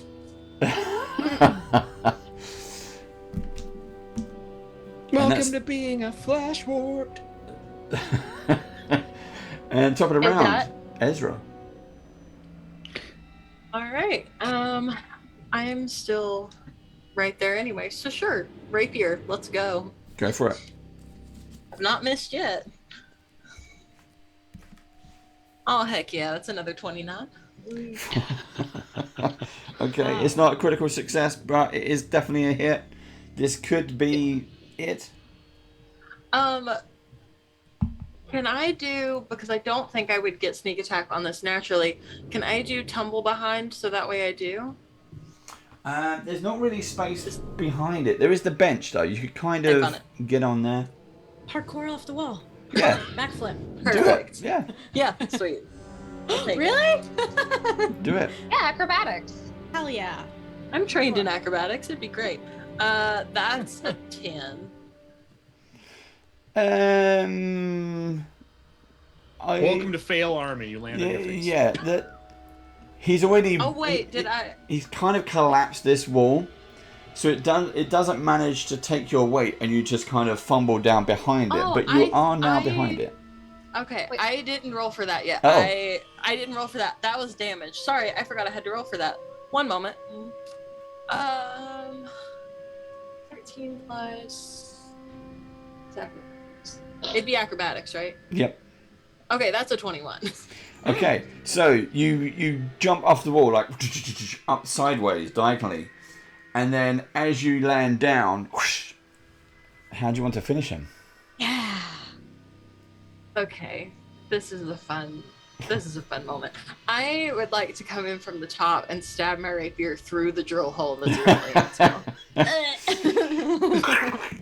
Okay, so it goes in and just continues to go through. You see it come out of its jaw, snap some more bones on the way, and it just seems to be the last amount of damage that this skeletal being can take. And the whole thing just seems to shatter in on itself. And once it does, that feeling of being watched has now gone. And weirdly, both you, Ezra, and Lavana, you feel better. There's a heavy weight has just been lifted off of you. Whatever that was affecting you, it was doing something. Okay. Much better. So you've now beaten the skeleton caretaker. Sweet. I wonder if that was the thing watching us from outside. Oh, up in the window? Mm-hmm. Perhaps. We bust through the walls or a window in that room. I'm gonna walk over to the body. I want to take the keys. Yep, you can take the keys. So in the room is it is a desk and a chair. There's a couple of chairs, and I'm just trying to find it. So it is again. You thought the ballroom was dusty. It's dusty, musky, and all kinds of just dirt and dry. There's a small chair and a writing table with a hooded lantern resting on top of it. There's a small stack of papers, and the second chair is to the south. Is placed near what appears to be a rough outline of a door, and the chair is kind of propped up to this other door. But there is a kind of a small writing table in there. Do any of the papers look like they still have notes on them? If you go over to them and have a kind of rummage through, yes, Is this on the north wall or the west wall? So is it on the angled wall? Let me remove that for you. And there is a small room. Oh, okay. Okay. Does that mean, with the way this room is shaped, does that mean there'd be something similar on the other side? Well, there is, over here, there is an outline of a door. And the chair is propped up against it. Oh, shit.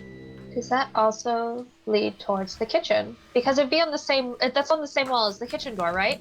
Yeah. Look, we can just put a hole in the wall. We could open the door. Oh, yeah, that too. I just jingle the keys if they're locked. What was I on just want any to of the point out notes? real quick that Baron said we killed Peeping Tom. I I know. He's a peeping Tom. He got me at that one. That was good. 2 points to Baron.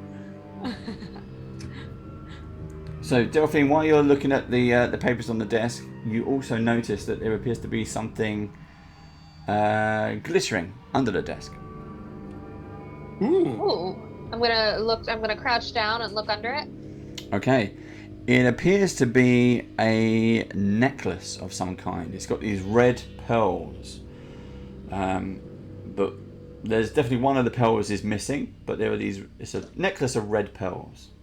I'm going to, before I'm gloves, I'm going to sense the aura of the necklace to see if it's magical.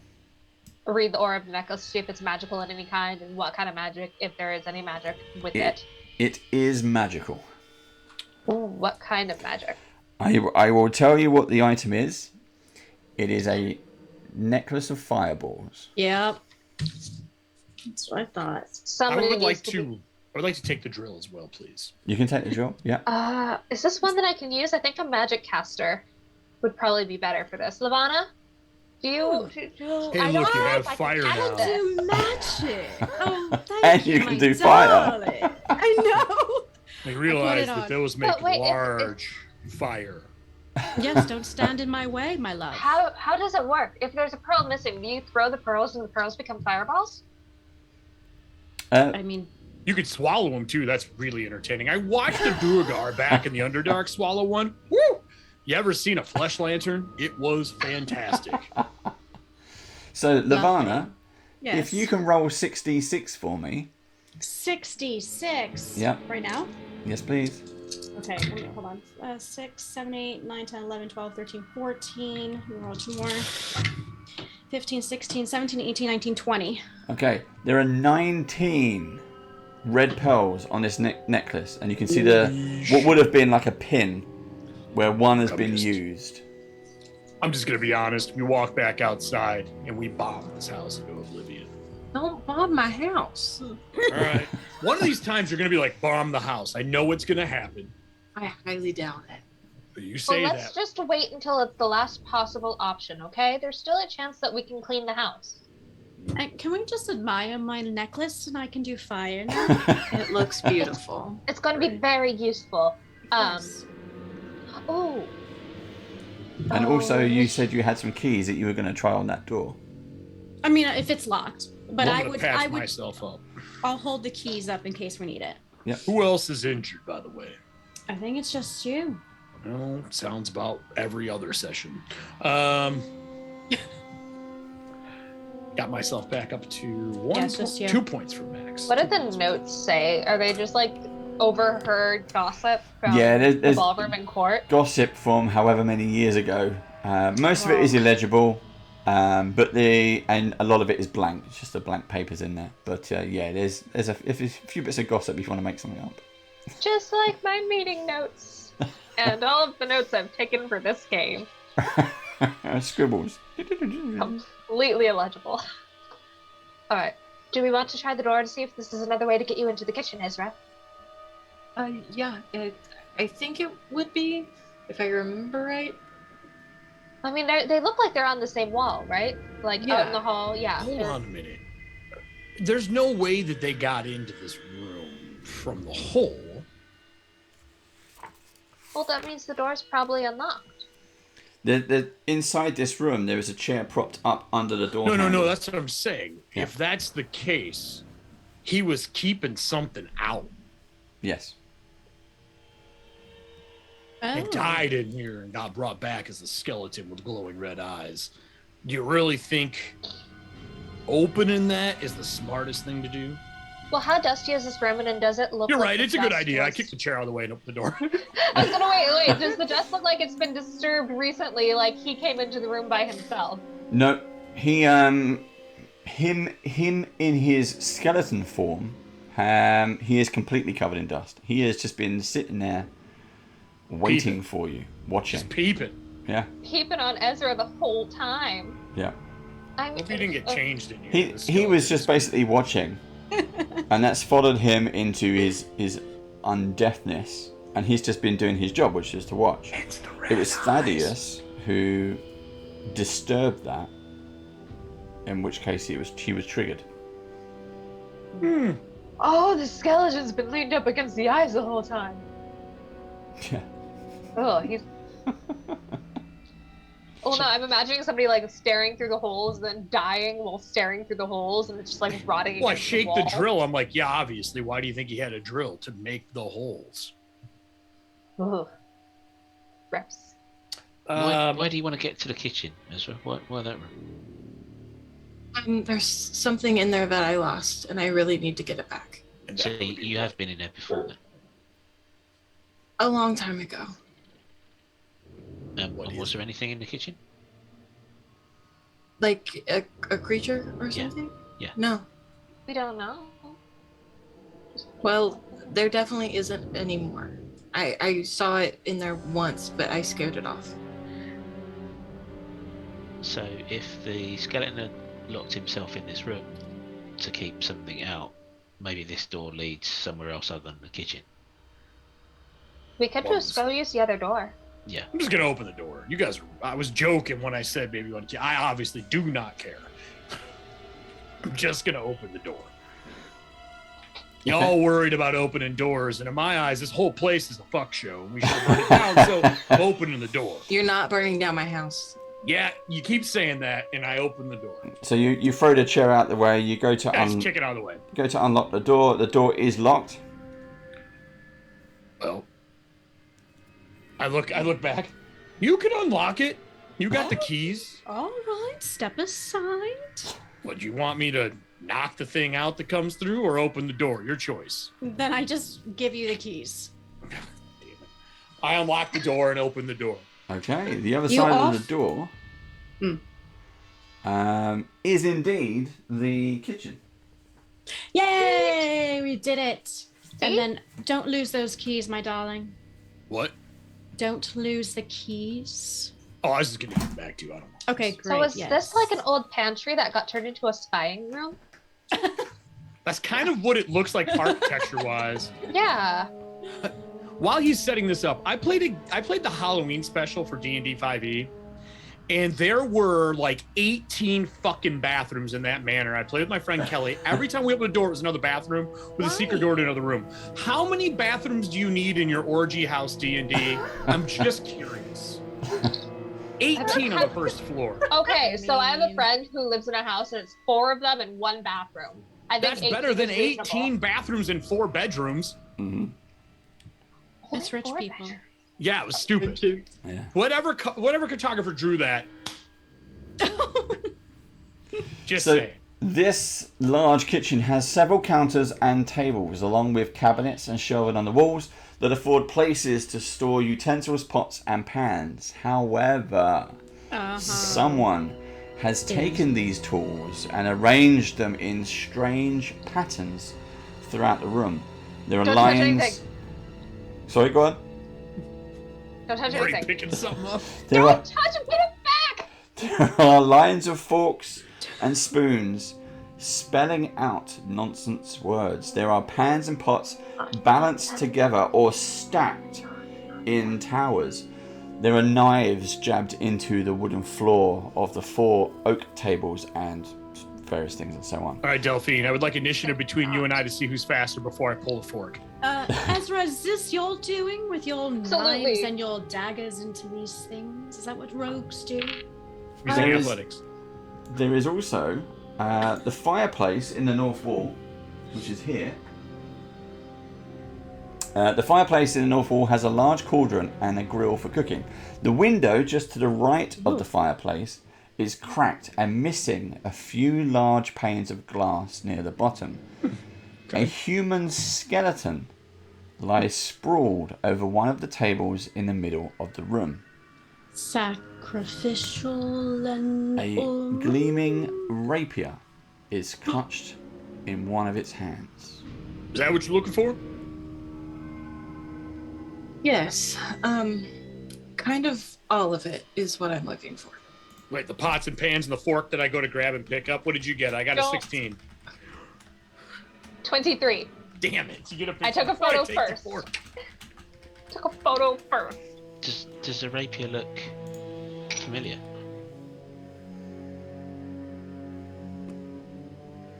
Does it look like the one she's holding? Are you asking me or Ezra?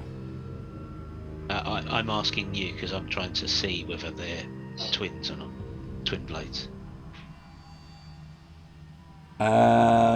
Yes, there are similarities.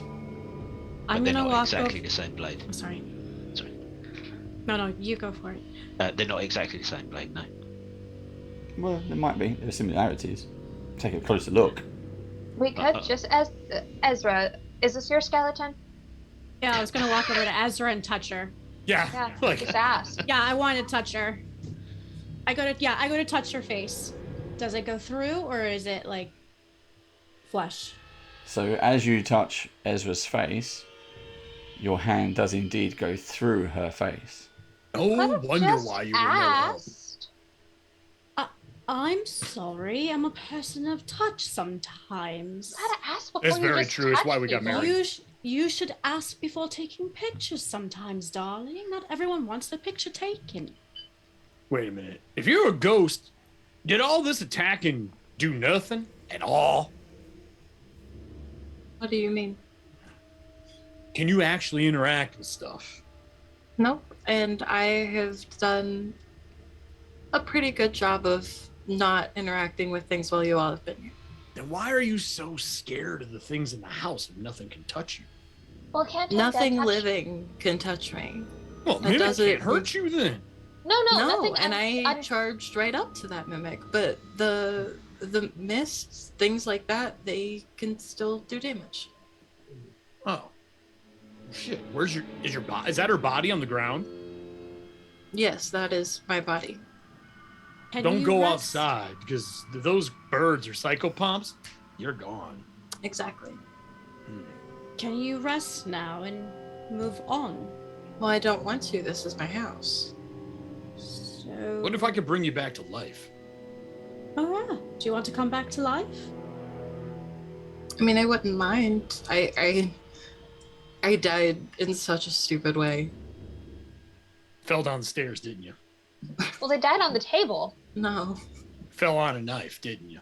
no, The ritual. Swallow the fireball. There's one fireball missed. Did you swallow the fireball? no, No. no, I did not. I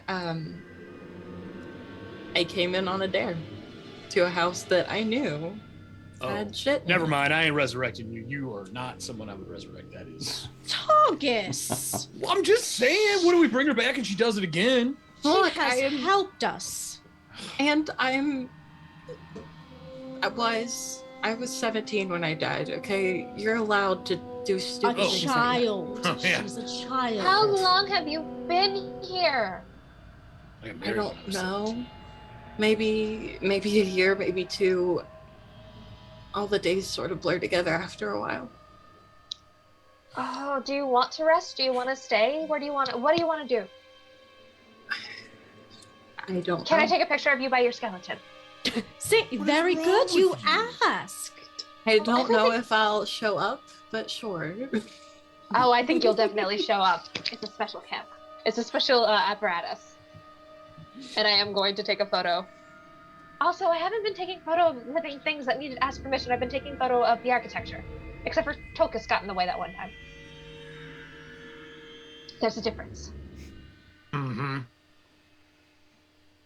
Well, Oh, Thaddeus, by the way, ghosts do exist. I see your face. Now you have to believe in them. she got you. Have you not believed in ghosts before? Oh no. That's what brought him here. I actually have no way to explain what's going on. I give him a pat on the back. It's all So right, there's my a love. thing called ghosts and spirits in the world. Anything you thought was drivel and fake, absolutely true. So what do you want to do? It's do you just want to be with your skeleton again? If you lay with your on top of your skeleton, do you form back into it? What do we think is going to happen? Whoa. That No, if I'm bringing her back, I got to bring her back to the church. It's a ritual. It takes time. Yeah, but if we go outside, the psychopaths She'll are die. going to take her. Yeah. So No, we just take the body. I just need the body. I pick the skeleton up and throw it out the window. What the hell are you doing? I need to take the body with us so I can resurrect It's out the her window. later. It's But what gone. about Ezra? What's going to happen to Ezra? That kind of doesn't matter. I'm having a bit of a freak out. So you're possessed. So I'm gonna following club you your with a logic, brick if you touch Yeah. another bone. following Thaddeus's logic and following Tulkus's logic, if he's having a bit of a freak out, that means we have to do the same thing to him that Tulkus wants to do to Victoria. So, do we save them? No, we kill him. So you want to kill Thaddeus too? No, he's just having a mental break. She's undead at this point. Yeah, but according to Thaddeus, she's just having a mental break too. Do you see where the logic is going? Your logic's bad. So I'm gonna collect the bones and put it in a Logically bag sound. as much as I can find, and I will climb out the window and get the rest because I have to take her back to do the resurrection. I can't do it here. I need materials. Okay, but what if we just leave the skeletons here until we're done with the house? We don't want to carry them around everywhere. They might get damaged. We don't want It to hurt her doesn't every time matter. that she's I been just hurt. need the skull. It makes it easier. Trust me. While you all, I very much appreciate what you're going to do. There's one thing that I would like to give you all, if you can use it, and if not, you I guess can just leave it here. No. The rapier. Yeah, what about it? It's one of a kind, and it was made for me for my 17th birthday because I was getting ready to start adventuring. So I would really love if one of you would take it. It's just a waste sitting here on the table. What killed you, if you don't mind me asking? It'll make it easier to bring you back. Something in this house. I didn't get the chance to even see it before I was caught. Well, if we get out of here, I'll bring you back and we'll just give the rapier back to you. I don't have a use for it. Well, thank you. Is there, No, does do every... That, I don't think I can. that, are you okay? We were just teasing you. Are you... No, she needs to go. Something needs to happen. We need to move on. All right. Okay, what does the rapier do? What makes it special? It's made one of a kind with some special materials. It hits a bit harder than a normal rapier, I suppose. I'll try and focus on something that distracts me from Ezra. Thaddeus. Look over to the rapier and try and I'm going to use my what material second. it's made of.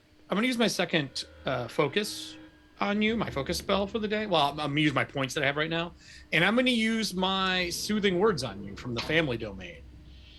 Okay. You get bonus gives you a +2 to emotional effects. Oh, right. Sorry, +1 right now to emotional effects to kind of like regather yourself. Like, look, you believe whatever helps you get through the day. We all do.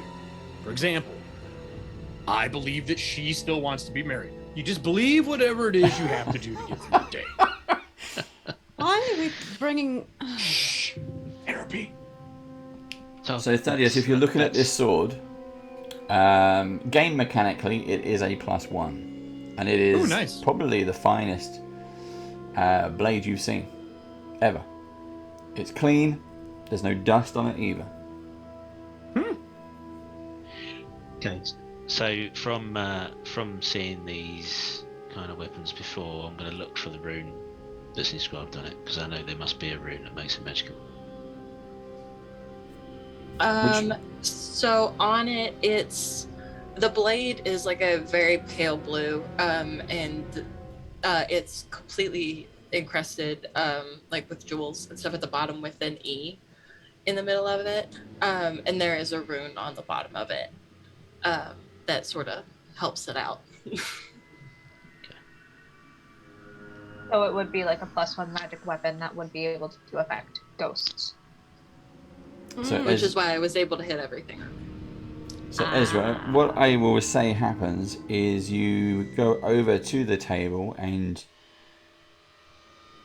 you, with both hands, you very gently and are able to pick up the rapier in its physical form, and you take it over and present it to someone. Which person would you like to present it to? Oh.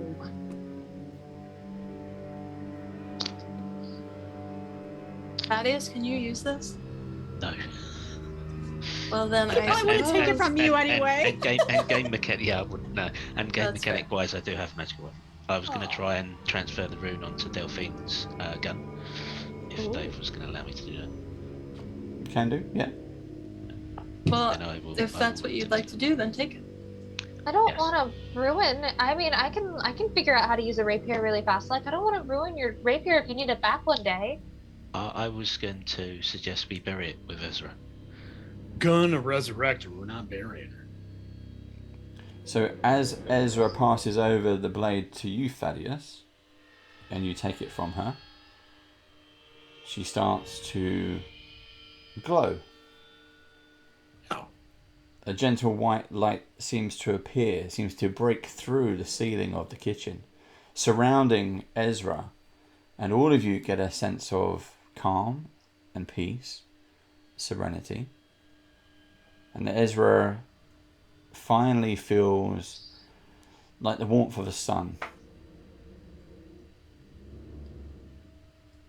And as that kind of spreads out, she smiles, looks at you all individually, one at a time, and she can say her farewells. Well, I guess that ain't happening. Thank you all so much. I couldn't have done it without you. I couldn't have gotten back here to my body. And no matter what you decide to do with my rapier, with my bones, just please know that it means the world to me. But I guess no one can stay here forever. So I can burn the house down now, right? Because you don't own it? Don't burn the house down. How many other people are trapped here like Ezra? How many other people are trapped that we could save? All right, I know.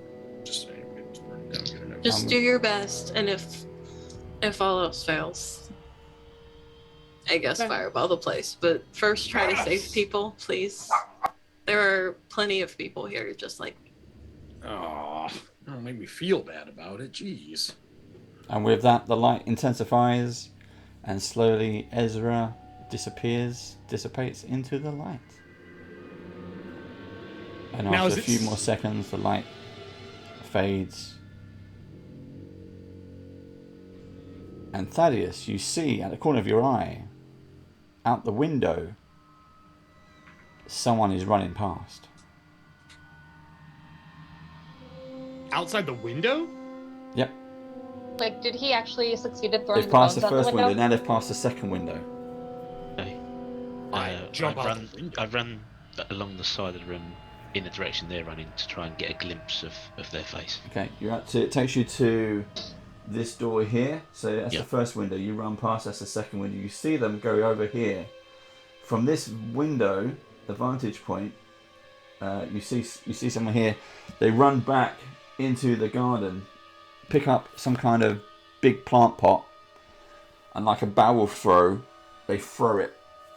And on the other side of this door, you hear a window break, and someone clambers in. I swing the door open. And you'll find out what happens next episode. I thought we were seeing like a memory of how Ezra Me got too. Me too. I did too. Yes. I climbed in through the kitchen window. That's why it was the glass panes were out. Right. Yeah, I thought we were like gonna watch a ghost of you, a ghost of the ghost of the ghost of you climb through that kitchen window really fast and God, you if guys in the only. other direction. Aw. Oh no, that was so good. You were Yeah, so that was good. Oh, thank you. Cool, that was very good. Thank you so much for joining us. Yeah, that was good. That was a lot of fun. Letting me come on, like this was so much fun. And unless you'd hit me up and been like, "Hey, you want to come do this?" I wouldn't have got to. So thank you. Welcome to Pathfinder. Yes. I really like Pathfinder. I've been texting Diana all week and being like, I'm gonna screw it all up. But then I You're Yeah, you're all All good. good. All good. As I say, with all of these games, it's just a matter of being very descriptive of what you want to do and just roll high, because we know what happens when you roll low. So it's either way. I It's rolled high hero because I had a points. plus 10 on that rapier, so no matter what I rolled, really, I was okay. Yeah, Wow. That's awesome. yeah, that is cool. Mm-hmm. Spirit's gone. I can't resurrect her, so I'm just gonna take the ribs for something next episode. Oh, gross. That's fine. But Right. it does mean that we can save whoever's in this house. We just have to help everybody. Mm-hmm. Help everybody. Yeah, our alignments are not the same. And it's proof of ghosts. Yep. Ghosts exist, Thaddeus. This is why I don't work for the Pathfinder Society. This is exactly why. Okay, so also is within the contents that you find a set of infiltrator thieves tools. Oh, nice. Ooh. Ooh. Are those special? Yeah, the infiltrator tools give you extra bonuses, I think. Get a +1 Ooh. circumstance bonus, I think. Ooh. Might Yeah. be +2. Okay. There are Who's also, good at doing that? Because I am not. I'm trained in thievery. yeah. Nice. There is also 12 gold pieces and 8 silver Me too. pieces. 12 GP and 8 silver. Neat. Infiltrators. I can do thievery too if yours fails. You're Cool. Do you have thieves tools already? Because I kind of got a hold I of do not. Pegasus.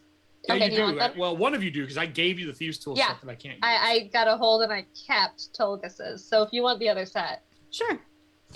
Okay, Cool, and then thank you. Thaddeus, do you want to use the rapier? Because I'm totally okay with having the rapier be separate from my handgun. I have a +1 staff anyway. Okay. So I If can, you I want can to either put the move the room if you want onto to put your the gun, or glyph you on my can keep flesh rapier. blade, Or I can do that, yeah. whoever. Oh, you have a firearm, don't you? No, give it to the gun. 100% give it to the gun. I know. Okay, but what is there? My gun has very low damage because she is not an attacky kind of character. She's very much a do things kind of character. My flesh blade gets better as I go along. Right now it's a falchion, so it does pretty good damage. Okay. My hand cannon currently does 1d6. It's modular though. Up So. to you. I'm fine Alright. with whatever because I can cast spells, so I don't care. We'll figure it out after the stream because we're still live. That's okay. They're learning with us. Yeah, that's the point. So, thank you everyone. That was a good game. I enjoyed that. Thank you for joining us, Mallory. Fantastic. I hope we.